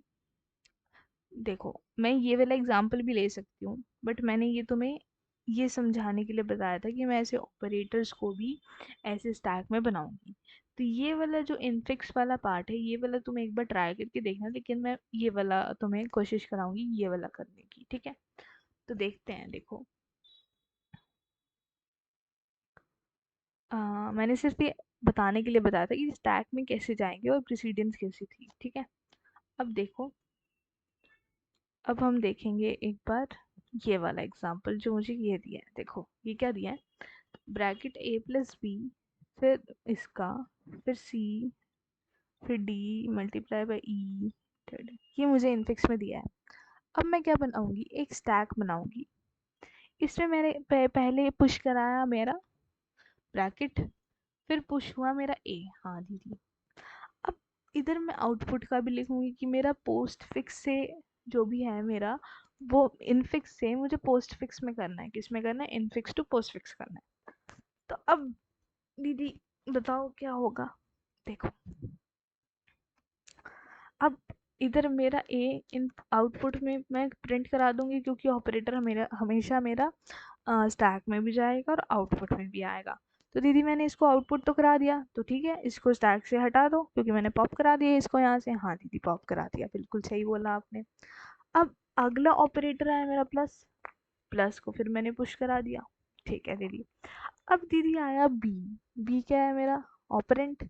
अब मैं बी को इसमें आउटपुट में भी लिखूंगी, हाँ दीदी क्योंकि ऑपरेंट है। तो बी को मैंने यहाँ से पुश करा दिया, पुश करा दिया। अब मेरा बी इधर आ गया, हाँ दीदी बिल्कुल सही बोले। अब मेरा ब्रैकेट क्लोज हो गया। क्या हुआ, मेरा ब्रैकेट, ये वाला ब्रैकेट क्लोज हो गया। हमेशा याद रखना, अगर मेरा बाई चांस ब्रैकेट क्लोज हो जाता है तो उस एक्सप्रेशन को मुझे ख़त्म करना होता है। तो अब मैं क्या कराऊंगी, ये ब्रैकेट क्लोज हो गया तो मतलब मेरी ये चीज़ ख़त्म हो गई। तो इसके बीच में जो भी मेरा कोई भी ऑपरेटर आ रहा होता है तो उसको भी मैं पुश करा देती हूँ। इसको मेरे को हटाना पड़ेगा क्योंकि ये मेरा ब्रैकेट ख़त्म हो गया, ये मेरा एक्सप्रेशन ख़त्म हो गया। तो ए बी के बाद मेरा प्लस जुड़ जाएगा। क्या होगा, प्लस को भी मैंने पॉप करा दिया। अब मेरा स्टैक खाली हो गया। हाँ दीदी हमारा स्टैक तो अब खाली हो गया क्योंकि मेरा ब्रैकेट क्लोज हो गया, तो मेरा एक्सप्रेशन खत्म हो गया, तो मुझे वो पॉप तो कराना पड़ेगा, ठीक है। अब आते हैं, अब आता है मेरा डबल ब्रैकेट है क्या, इधर एक और ब्रैकेट होगा, डबल ब्रैकेट है शायद। अभी भी मेरा एक ब्रैकेट है इसमें, ठीक है, ये एक ब्रैकेट है मेरा इसमें। अब मेरा पुश क्या होगा, मेरा ये क्या क्या बोलते हैं,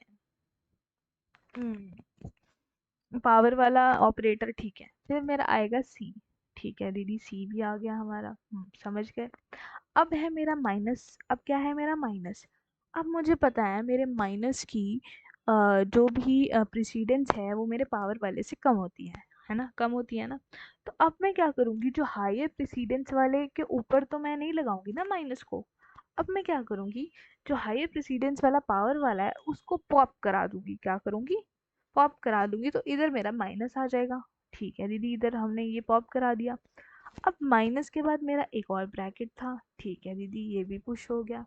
अब है मेरा डी, डी को मैंने इधर भी लिखा और उधर भी लिखा, मैं लिख नहीं रही हूँ। फिर मैंने, अब आया मेरा इधर मल्टीप्लिकेशन का साइन, अब आया मेरा क्या, मल्टीप्लिकेशन का साइन, ठीक है। हाँ दीदी मल्टीप्लिकेशन भी मैंने इधर पुश करा दिया। अब आया मेरा ई, हाँ दीदी ई। लेकिन अब मेरा ब्रैकेट क्लोज हो गया। क्या हुआ, मेरा ब्रैकेट क्लोज हो गया, तो ये वाला एक्सप्रेशन मतलब मेरा खत्म हो गया। हाँ दीदी ये वाला एक्सप्रेशन खत्म हो गया, तो मुझे मल्टीप्लाई वाले ऑपरेटर को भी इधर पॉप कराना पड़ेगा। बिल्कुल दीदी, ऑपरेटर को पॉप तो कराना ही पड़ेगा आपको। तो मैं क्या करूँगी, जो मेरा ब्रैकेट खत्म हो गया उसको मैं स्टैक से पॉप करा दिया। हाँ दीदी तो ये हट गया, बिल्कुल दीदी। अब आया मेरा माइनस था, अब उसके ऊपर दीदी आ रहा है मेरा नेगेटिव। अब उसके ऊपर आ रहा है, देखो हमेशा याद रखना, अगर मेरे हायर वाले के ऊपर कोई लोअर वाला आ रहा है तो हायर वाला मेरा पॉप हो जाएगा, हायर वाला क्या होगा, पॉप हो जाएगा। लेकिन अगर मेरा लोअर वाले के ऊपर हायर आ रहा है तो वो मेरा हायर वाला, जो ये हायर वाला है, हायर वाला एज इट इज प्रिंट करा दूंगी। हायर वाला उसके ऊपर, हायर वाले को मैं उसके हायर वाले को उसके ऊपर, उसके ऊपर रख सकती हूँ। क्या करती हूँ, रख सकती हूँ। लेकिन लोअर मतलब जिसकी प्रेसिडेंस कम है उसको हायर वाले के ऊपर नहीं रख सकती। कॉमन सेंस, हायर लोअर वाले के ऊपर हायर रख सकती हूँ। तो इधर था डिवाइड, ठीक है। अब मेरा डिवाइड वाला इधर पुश हो जाएगा, हाँ दीदी बिल्कुल पुश हो जाएगा, तो मैंने इधर पुश करा दिया अब डिवाइड वाला भी। और इधर मेरा आ गया एफ, हाँ दीदी इधर आ गया एफ। अब इधर मेरा ब्रैकेट क्लोज भी हो रहा है, हाँ दीदी ब्रैकेट क्लोज भी हो रहा है, तो मैंने ब्रैकेट क्लोज भी लगा दिया। अब मैंने बताया है अगर मेरा ब्रैकेट क्लोज हो रहा है मतलब एक फंक्शन मेरा खत्म हो गया, तो मेरे जितने ऑपरेटर हैं उनको मुझे पॉप कराना पड़ेगा। तो पहले क्या पॉप होगा, ये, फिर ये। तो ये मेरा बन जाएगा infix to post fix expression. इतनी बात समझ आई कि जो भी मेरा अगर कोई ब्रैकेट में आ रहा होगा तो उसको मुझे पॉप कराना पड़ेगा, ब्रैकेट क्लोज मतलब मेरा पूरा फंक्शन ख़त्म, तो पॉप कराऊंगी। और अगर मेरा हायर प्रेसिडेंस वाले के ऊपर लोअर प्रेसिडेंस आ रहा है तो हायर वाला मेरा पॉप हो जाएगा। लेकिन वेयर एज अगर लोअर वाले के ऊपर हायर आ रहा है तो वो मेरा पुश हो जाएगा हायर वाला उसके ऊपर। ठीक है, इतनी बात समझ आई? हाँ दीदी समझ गए। अब इसके थोड़े पीवाईक्यू में हम देखेंगे, ऑब्वियसली हम देखते ही हैं कि हम वन शॉट खत्म होने के बाद पीवाईक्यूज देखते हैं कि कैसे कैसे क्वेश्चन आए थे, तो वो भी देखेंगे। इसके बहुत क्वेश्चन आए तो बहुत इंपॉर्टेंट टॉपिक है, ये करके जाना, ठीक है। अब आ गया, अब आते क्यू पे। अब क्यू क्या होती है, क्यू किस में आ रही है, क्यू दीदी आ रही है मेरी किस में, लीनियर नॉन लीनियर, इतना मुराम का तो पता ही, लीनियर में आ रहा दीदी। देखो अब क्यू क्या है, क्यू मेरा एक ऑर्डर्ड कलेक्शन होता है आइटम्स का। क्या है, ऑर्डर्ड कलेक्शन है आइटम्स का। Where an element where an element या आइटम जो है वो मेरे रेयर से इंसर्ट होती है, किससे, रेयर से। देखो ये रहा एग्जांपल। देखो रेयर मेरा होता है सबसे लास्ट में। क्या है, रेयर मेरा है, देखो ऐसे बनती है मेरे एरे की तरह ही क्यू। क्यू का मतलब क्या हुआ, रियल लाइफ एग्जांपल में हम देखें तो क्यू का मतलब क्या हुआ, एक लाइन। क्यू का मतलब क्या, क्यू का मतलब दीदी एक लाइन, जैसे हम भंडारा या कहीं खड़े होते तो वो क्यू होती है ना, वही। तो क्यू में देखो, क्यू में सबसे पहले रेयर का मतलब, देखो अब सपोज करो तुम मेट्रो, रियल लाइफ एग्जांपल लेते हो, तुम मेट्रो स्टेशन गए हो, ठीक है। अब बहुत सारे बंदे खड़े हैं, तो जो नया बंदा आता है वो तो लास्ट में जाके खड़ा होता है ना लाइन में, और सबसे पहले जो फ्रंट वाला आता है वो डिलीट होता है, ऐसे ही होता था। इंसर्ट मेरा रेयर से होगा मतलब लास्ट वाले में मेरा इंसर्ट होगा, और सबसे पहले वाला जिसका मेरा काम हो जाएगा या रिचार्ज हो जाएगा या हो जाएगा मतलब मेट्रो टिकट हो जाएगी, तो वहां से हटेगा और नया बंदा यहाँ इंसर्ट होगा लास्ट में। क्यूज एक वही लाइन वाला कि हम, देखो सपोज करो हम ये मेट्रो स्टेशन है, ठीक है, और हमने ना एग्जिट लेनी है, ठीक है। बहुत सारे लोग ऐसे लाइन में खड़े हैं, ठीक है। अब ऑब्वियसली एक जाएगा, तो ऑब्वियसली या ये लाइन है तो यहीं पड़ेगी ना, लाइन में तो सारे खड़े होके तभी तो एग्जिट ले पाएंगे। तो फर्स्ट वाला एग्जिट लेगा तभी तो आगे क्यू बढ़ेगी। तो वही मतलब है, ये यहाँ से क्या होता है मेरा, फर्स्ट से डिलीट, और ये यहाँ से होता है मेरा इंसर्ट। समझ आई, रियल लाइफ एग्जांपल लेके बताया कि ऑब्वियसली कोई तुम्हारे आगे बंदा खड़ा होगा तो तुम आगे जाओगे फिर एग्जिट लोगे, ऐसे ही तो चलेगा ना। लाइन में सबसे पीछे खड़े होगे ना, ऐसे तो नहीं बीच में कहीं पे भी घुस जाओगे। तो वही क्यू का हिसाब है।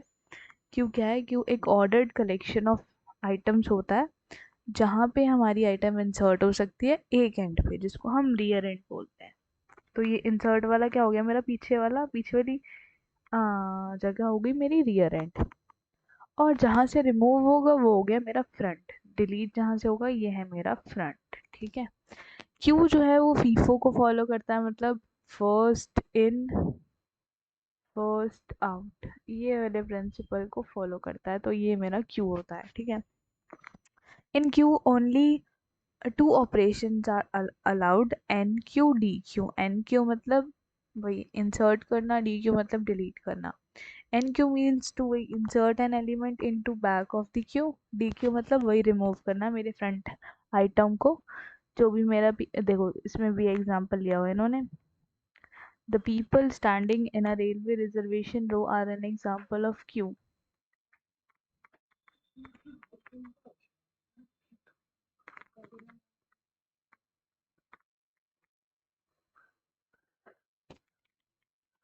अब देखो क्यू को दो टाइप से हम इम्प्लीमेंट कर सकते हैं, एरे से और पॉइंटर से।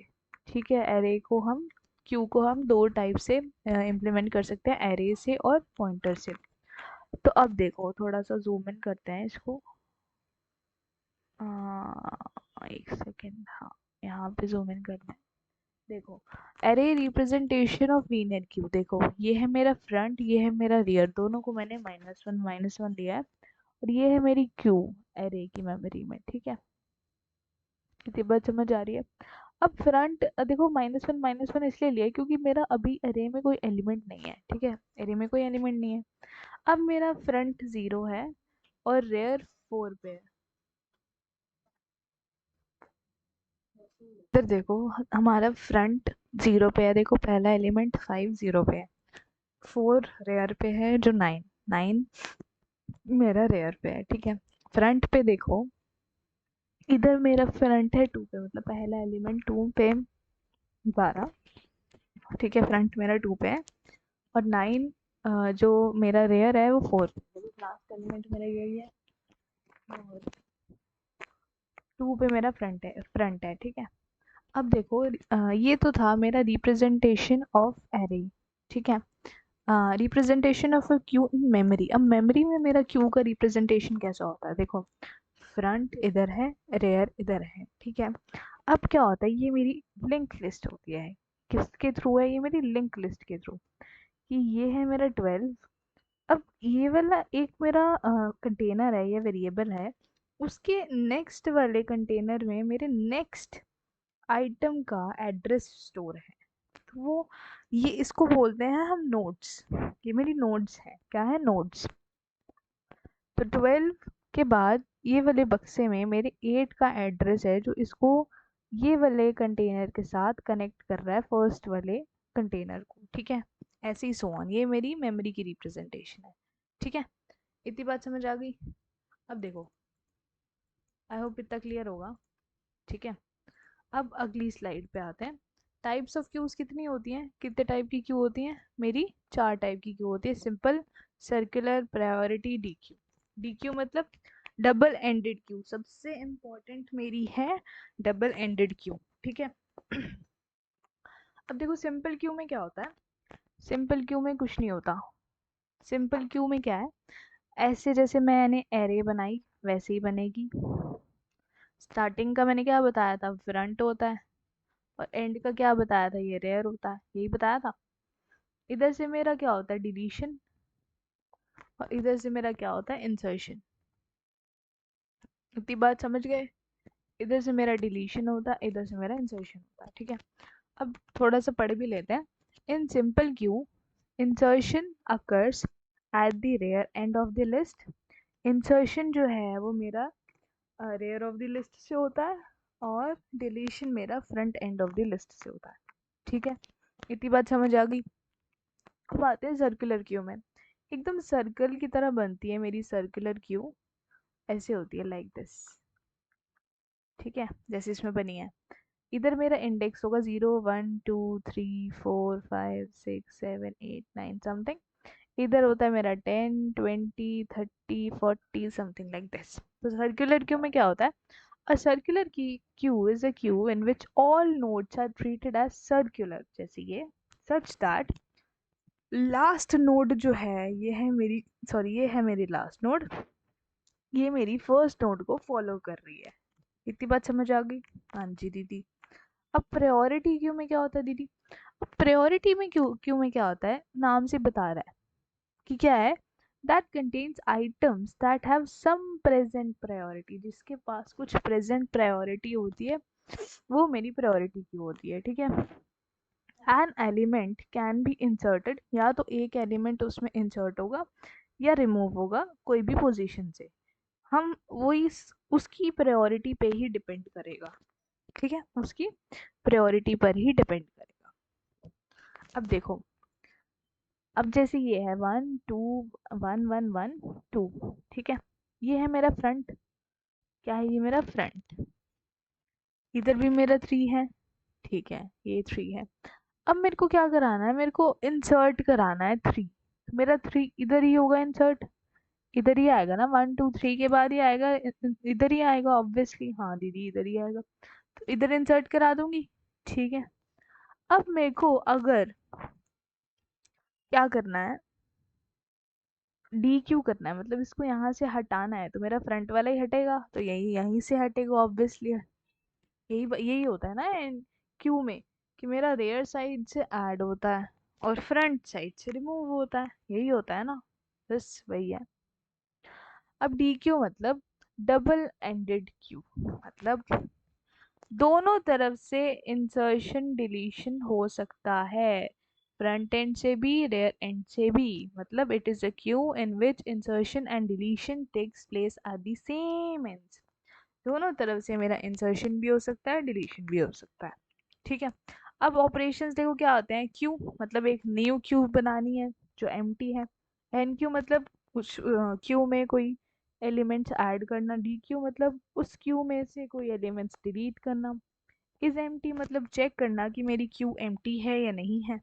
साइज मतलब it returns the number of items in the Q, मेरे आइटम्स जितने भी क्यू में है वो बता देता है। अब आता है memory representation of a Q. देखो एरे के थ्रू मेरी मेमोरी रिप्रेजेंटेशन देखते हैं। क्यू को हम मेमोरी में एरे, लीनियर एरे की तरह भी मैंने जैसे समझाया वैसे कर सकते हैं। ठीक है, अब इसमें ना ये कुछ पॉइंट लिखे हैं, मैंने पीछे समझा दिया है, एक बार इसको रीड आउट कर लेना। ये वही है क्यू वाला जो बताया था, एक बार इसको देख लेना। अब आते हैं इसके एल्गोरिदम पे। अगर क्यू में कुछ इंसर्ट हो रहा है तो उसको हम एन क्यू ऑपरेशन बोलते हैं, है ना। तो उसका एल्गोरिदम क्या होगा, अगर मेरा रेयर n-1 हुआ तो चेक करो ये मेरा ओवरफ्लो है। ऑब्वियसली 0 1 2 से ही तो शुरू हो रहा था मेरा। अगर मेरा वो n-1 मतलब साइज -1 के बराबर है तो मेरा ओवरफ्लो होगा। तो प्रिंट करा देना क्यू इज फुल और ओवरफ्लो। ठीक है दीदी, अगर मेरा फ्रंट लास्ट अगर मेरा नल हुआ तो चेक करो कि क्या ये मेरी क्यू एम्प्टी है, चेक करना है। और फ्रंट को -1 कर दो, रेयर को -1 कर दो, एल्स रेयर को कर दो rear equal to rear plus 1, rear को एक बढ़ा दो। ठीक है, फिर क्या करना, उस रेयर में उस आइटम को डाल देना और रिटर्न करा देना। देखो ये जो क्यू की एल्गोरिदम है बिल्कुल एज इट इज स्टैक की तरह ही है। अगर तुमने स्टैक का अच्छे से समझ लिया और क्यू का कॉन्सेप्ट समझ लिया तो तुम ये अपने आप बना लोगे। हम्म अब आती है डी क्यू की। अब डी क्यू में क्या होता है कि फ्रंट अगर मेरा नल के बराबर है तो मैं प्रिंट कराऊंगी क्यू इज एम्प्टी और अंडरफ्लो, फिर एग्जिट कर दूंगी। फिर इस क्यू में जो आइटम मेरी होगी वो मेरी क्यू फ्रंट के बराबर आ जाएगी। ठीक है, अगर मेरा फ्रंट रेयर के बराबर है तो इसका मतलब मेरी क्यू में एक ही एलिमेंट, हाँ दीदी एक ही एलिमेंट है, तो मैं क्या कर दूंगी, फ्रंट को नल कर दूंगी, रेयर को भी नल कर दूंगी, else front equal to front plus 1 और रिटर्न करा दूंगी। ठीक है, इतनी बात समझ आ गई। अब आगे देखो एप्लीकेशंस ऑफ क्यू में क्या होता है। सिमुलेशन होती है, various features of operating system होते हैं, मल्टी प्रोग्रामिंग होती है, प्रिंटर सर्वर रूटीन्स होती है, ये पढ़ लेना एक बार कि एप्लीकेशन कौन कौन सी होती है। अब आता है लिस्ट कॉन्सेप्ट, बहुत इंटरेस्टिंग है। अब देखो दीदी आपने ना क्यू के 4 वो बताए थे एल्गोज, तो मेरे हिसाब से तो वही 4 कर लेना, वही एल्गोरिदम आती है कि क्यू बताओ और क्यू का। अगर कोई बाई चांस इंसर्शन डिलीशन का वो पूछ ले कोई भी क्यू का, तो यही वाला एल्गोरिदम चाहिए पाना, क्योंकि टीचर्स के पास इतना टाइम नहीं होता कि वो चेक करें एक एक लाइन एल्गोरिदम। ठीक है, इतनी बात समझ रहे हो। बाकी किसी को सारी क्यूज की एल्गोज चाहिए होंगी तो वो मैं कम्युनिटी लिंक पे डाल दूंगी। हाँ सच ये भी बताना चाहती हूँ कि व्हाट्सएप कम्युनिटी ज्वाइन कर लेना, नोट्स सारे वहीं पे आएंगे AIML CSC वालों के। ठीक है, अब लिस्ट देखते हैं दीदी। लिस्ट है लीनियर लिंक लिस्ट, LL का मतलब है लीनियर लिंक लिस्ट, जिसको हम बोलते हैं collection of variable number of data items called nodes. ये जो है मतलब ये बक्सा मेरा 300 है, ये बनती है मेरी एक नोड। नोड के अंदर क्या क्या होता है, 2 पार्ट्स में डिवाइड होती है। फर्स्ट पार्ट में मेरी क्या है, ये इंफॉर्मेशन होगी। सेकंड पार्ट में मेरा जो दूसरा एलिमेंट है, जो सेकेंड एलिमेंट है उसका एड्रेस होगा, एड्रेस ऑफ सेकेंड एलिमेंट। ये होती है मेरी लिस्ट। इतनी बात समझ आई। और इनको हम बोलते हैं, ये होती है मेरी नोड, और ये नोड्स आपस में ना कनेक्टेड होती हैं। अगर हम लिंक को, तुम बोलते हो ना कि ये वाला पर्सन इससे ऐसे लिंक्ड है या कनेक्टेड है, तो कोई ना कोई उनकी रिलेशनशिप होती है। वैसे ही अगर मेरे को एक नोड को दूसरी नोड से कनेक्ट करना होगा, तो मैं सेकंड वाले का एड्रेस फर्स्ट वाले में डाल दूंगी, तो मेरा कनेक्ट हो जाएगा उससे। बिल्कुल सही। ठीक है दीदी। और लिस्ट मेरी commonly non primitive data structure है। बिल्कुल, दो पार्ट में डिवाइड होती है, बता दिया दीदी आपने। फर्स्ट इंफॉर्मेशन होती है, सेकंड मेरा मेमोरी एड्रेस होता है next node in the list का, और उसको हम लिंक पार्ट भी बोल सकते हैं। ठीक है। अब आते हैं, ये भी ना चार तरीके की होती है, देखो लिखी है। लिस्ट के भी अलग अलग डिवाइड होते हैं, लीनियर, सर्कुलर। लीनियर सिंगल होती है और डबल होती है, सर्कुलर भी सिंगल होती है और डबल होती है।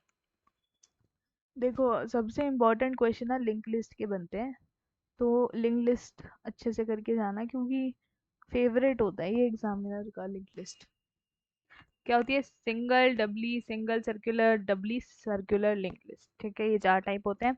अब सिंगल लिंक्ड लिस्ट का मतलब क्या है? कि मतलब मेरी दो फील्ड्स होंगी हर एक नोड में, एक इंफॉर्मेशन की और एक लिंक फील्ड की। वही जैसे बताया था, इधर मेरा 10 होगा, इधर मेरा नेक्स्ट वाले का एड्रेस होगा जो उसको कनेक्ट कर रहा होगा। यही होगा? हाँ दीदी यही होगा।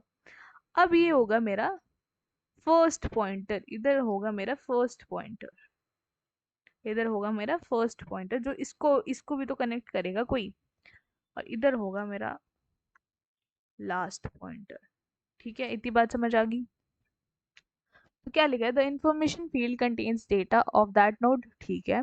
The link field contains the memory address of the next node. हाँ दीदी बिल्कुल सही बोला आपने।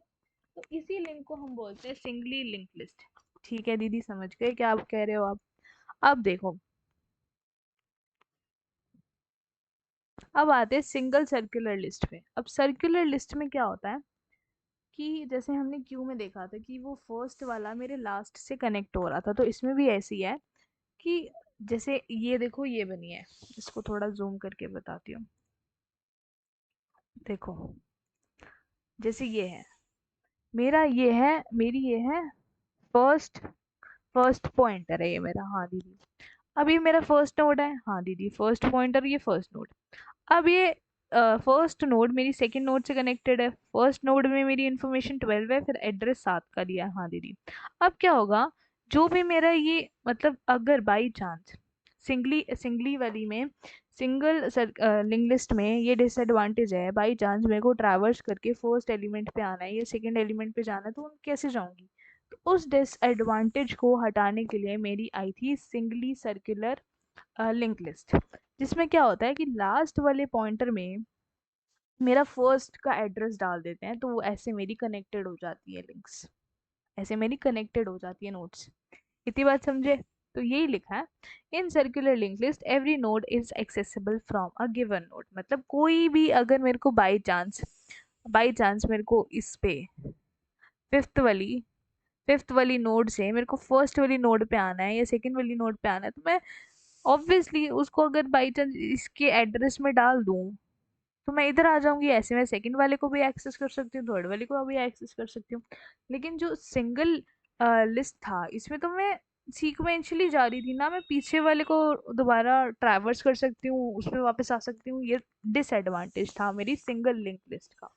तो ये सही करने के लिए आई थी मेरी सिंगल सर्कुलर लिस्ट, जिसमें मेरा लास्ट वाली नोड पे मेरा फर्स्ट वाले का एड्रेस डाल देते हैं, फर्स्ट वाली नोड का, तो वो मेरा सर्कुली कनेक्ट हो जाती है। और मेरा एक प्रॉपर एक्सेसिबल, अगर मेरे को फिफ्थ वाले से फर्स्ट वाली पे जाना है, तो मैं ऐसे एक्सेस कर सकती हूँ। ठीक है। अब आता है डबल लिंक लिस्ट। अब डबल लिंक लिस्ट में क्या होता है, देखो, it is a linked list in which each node is point both to the next node and also to the previous node। मतलब वो प्रीवियस वाली नोड को भी मेरी पॉइंट कर रही होगी, और नेक्स्ट वाली नोड को भी पॉइंट कर रही होगी। जैसे देखो ये, अब इसमें देखो तीन बॉक्सेस आते हैं, तीन चीजों से ये बनी होती है, तीन पार्ट से।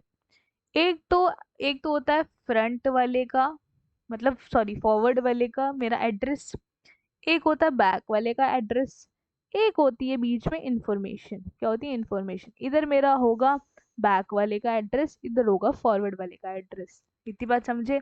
तो फॉरवर्ड मतलब it is a pointer field that contains the address of the next node. हाँ दीदी। बैक का मतलब जो पिछला एलिमेंट है, फील्ड है, उसका मेरा ये एड्रेस स्टोर करेगा, इंफॉर्मेशन जो मेरा एक्चुअल डेटा होगा। ठीक है। जैसे in first node if back contains null, देखो यहाँ है मेरा नल, फर्स्ट पॉइंटर है मेरा नल, कुछ नहीं है। अगर ये मेरा नल है तो it indicated that it is first node in the list. हाँ दीदी यही इंडिकेट कर रहा है। The node in which forward contains null indicates that the node is the last node। ठीक है दीदी, समझ गए ये भी बात। तो कुछ नहीं है कि मेरा जो फर्स्ट वाला एलिमेंट है वो मेरे पिछले वाले को भी पॉइंट कर रहा होगा और अगले वाले को भी पॉइंट कर रहा होगा। ये होती है मेरी डबली लिंक लिस्ट। ठीक है। अब दीदी ये क्यों आई? सिंगल सर्कुलर लिस्ट में तो था कि आप पीछे जा सकते थे, पीछे जा सकते थे, लेकिन फिर दोबारा वापस आगे नहीं आ सकते थे। ये डिसएडवांटेज था उधर, समझे? अब आती है डबली सर्कुलर लिंक लिस्ट। इसमें क्या होता है दीदी? इसमें ये सबसे बेस्ट लिंक लिस्ट होती है, आज तक की सबसे बेस्ट लिंक लिस्ट है। अगर कोई पूछ ले कि इनमें से बेस्ट कौन सी है, तो डबली सर्कुलर लिंक लिस्ट क्यों है? क्योंकि इसमें देखो, इसमें मेरा नोड वही बैक बैक वाले का भी मेरा एड्रेस स्टोर कर रहा है, फॉरवर्ड वाले का भी स्टोर कर रहा है, और मेरे को डबल तरीके से लिंक भी कर रहा है और सर्कुलेट भी। मतलब जो मेरा फर्स्ट नोड है वो मेरे लास्ट नोड से भी कनेक्टेड है। मुझे और क्या चाहिए? मेरे सारे जो डिसएडवांटेजेस थे वो सारे इसने मेरे हटा दिए। मुझे और क्या चाहिए? तो ये मेरी सबसे बेस्ट डबली सर्कुलर लिंक लिस्ट है। ठीक है। अब आते हैं नॉन लीनियर डेटा स्ट्रक्चर। अब ये क्या होता है? नॉन लीनियर डेटा स्ट्रक्चर का मतलब है कि मेरा डेटा आइटम जो है वो कनेक्ट है मेरे सेवरल अदर डेटा टाइप से। मतलब बहुत सारे दूसरे डेटा टाइप से मेरा ये non linear data structure connected है। ठीक है। फिर क्या है? The data items in non linear data structure represent hierarchical relationship. जैसे ट्रीज है, तुम्हारे ट्रीज में हिरारिकल रिलेशनशिप वो दिखाता है। ठीक है। और हर एक डेटा आइटम को हम बोलते हैं नोड। क्या बोलते हैं? नोड। ये होती है नोड मेरी। और different types of non linear data structure क्या है? Trees, graphs. ठीक है। अब अगला टॉपिक है सेट्स। अब देखो सेट्स पाइथन का सारा पार्ट है, तो ये देखो सारी थ्योरी है, पढ़ लेते हैं। सेट्स जो है वो पाइथन में म्यूटेबल डायनेमिक कलेक्शन होते हैं यूनिक एलिमेंट्स के, जिसमें हमारे जो सेट है वो इम्यूटेबल है। जैसे हमने मैथ्स में सेट्स पढ़े थे ना, ऐसे ही पढ़े थे, 1 2 3, ऐसे पढ़ा था ना, क्लास 11th में पढ़ा था हमने। सबने पढ़ा होगा यार 11th मैथ्स में, जिसके पास मैथ्स थी सबने, कि ये मेरे डिस्टिंक्ट होने चाहिए, यूनिक होने चाहिए, कोई भी एलिमेंट मेरा रिपीट नहीं करना चाहिए, बस वही है। एग्जाम्पल में देखो कि to create a set we can use either curly brackets, वही कर्ली ब्रैकेट्स यूज करते हैं, और the set set constructor use करते हैं। देखो कंस्ट्रक्टर वाला पार्ट हम ना ऊप्स में पढ़ेंगे, तो बहुत अच्छे से मैं वहां समझाऊंगी कंस्ट्रक्टर क्या होता है। ये याद रख लो कि कोई भी कंस्ट्रक्टर मेरा बहुत टाइप से होता है। मेरा डिफ़ॉल्ट कंस्ट्रक्टर भी होता है और मेरे बहुत सारे टाइप्स के कंस्ट्रक्टर होते हैं। Do not confuse sets with dictionaries. Dictionaries के साथ इसको कंफ्यूज मत करना। सेट्स के पास कोई एक की वैल्यू पेयर्स नहीं होते। ठीक है। अब देखो इसका एग्जाम्पल बताओ दीदी। देखो एग्जाम्पल देखो, हमने क्या किया, एक सेट बनाया 1 2 3 4, 1 2 3 का, और दूसरा सेट बनाया मैंने ऐसे।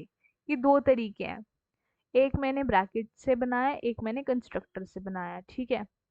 अब देखो, अब मैंने क्या कराया, मैंने प्रिंट करा दिया।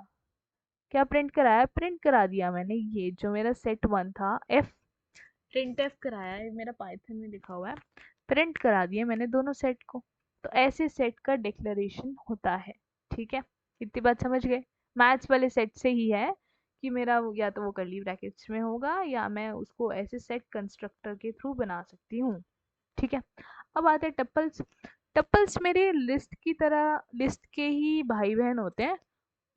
इनके अंदर देखो ऑर्डर्ड कलेक्शन ऑफ एलिमेंट्स होते हैं, लेकिन ये इम्यूटेबल होते हैं। क्या होते हैं? इम्यूटेबल होते हैं।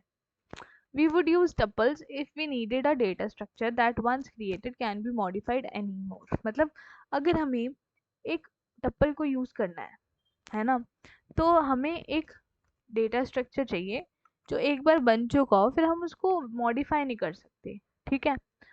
और देखो, द प्रोस क्या है कि ये म्यूटेबल है, so once created we can be sure that we won't change their contents by mistake. मतलब हम इसे चेंज नहीं कर सकते। इम्यूटेबल और म्यूटेबल का मतलब क्या होता है? इम्यूटेबल का मतलब एक बार जो चीज़ बन गई मैं उसको चेंज नहीं कर सकती। म्यूटेबल जो चेंज हो सकती है। ठीक है। They can be use as dictionary keys if all their elements are immutable. अगर सारे मेरे एलिमेंट्स इम्यूटेबल होंगे। कॉन्स क्या है? We can not use we cannot use them when we have to work with modifiable objects. We have to resort to list instead. Tuples cannot be copied। tuples को हम copy नहीं कर सकते। they copy more they copy more than list। copy more than list। ठीक है। अब example देखो इसका।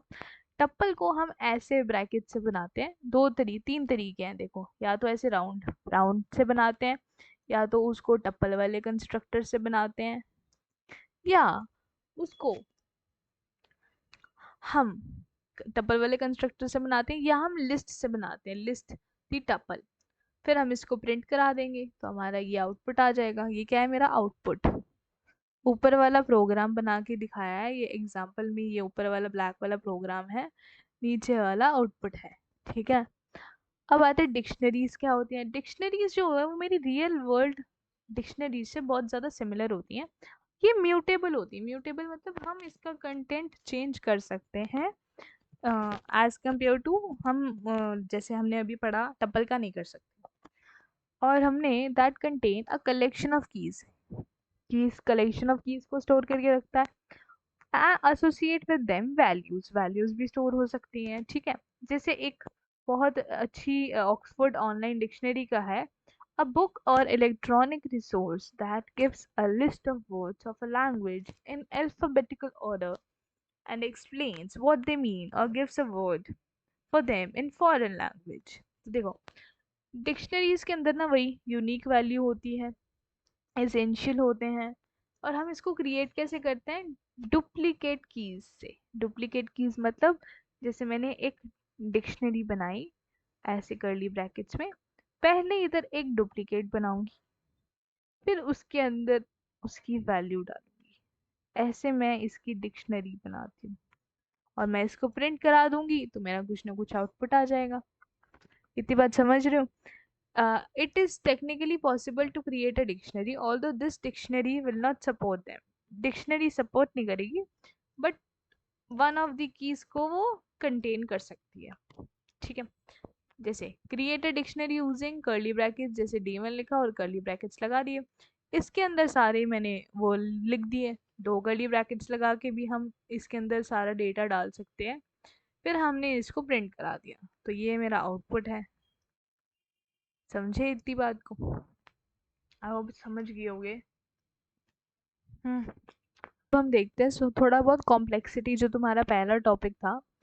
कॉम्प्लेक्सिटी क्या होती है? कॉम्प्लेक्सिटी मेरी एल्गोरिदम का मतलब है वो टाइम होगी या मेमोरी होगी। क्या होगी? टाइम होगी या मेमोरी होगी, जो कोई भी प्रॉब्लम और टास्क को परफॉर्म करने के लिए काम आएगी। ठीक है, इतनी बात समझ गए? जो भी मेरी the most common measure of complexity है वो है टाइम कॉम्प्लेक्सिटी, कि मेरी एक प्रोग्राम कितने टाइम में एग्जीक्यूट हो रहा है, वो होती है मेरी टाइम कॉम्प्लेक्सिटी। वही लिखा है which refers to the amount of time an algorithm takes to produce a list as a function of the size of input। वही लिखा है। और मेरा मेमोरी कॉम्प्लेक्सिटी का मतलब क्या है कि कितना मेरा स्पेस, मेमोरी की जगह हम स्पेस भी लिख सकते हैं, उसको हम स्पेस कॉम्प्लेक्सिटी बोलते हैं। स्पेस कॉम्प्लेक्सिटी क्या है कि वो मेरा एक प्रोग्राम कितनी स्पेस ले रहा है मेमोरी में, वो होती है मेरी स्पेस कॉम्प्लेक्सिटी। ठीक है। जैसे इसमें थोड़ा और अच्छे से लिखा है।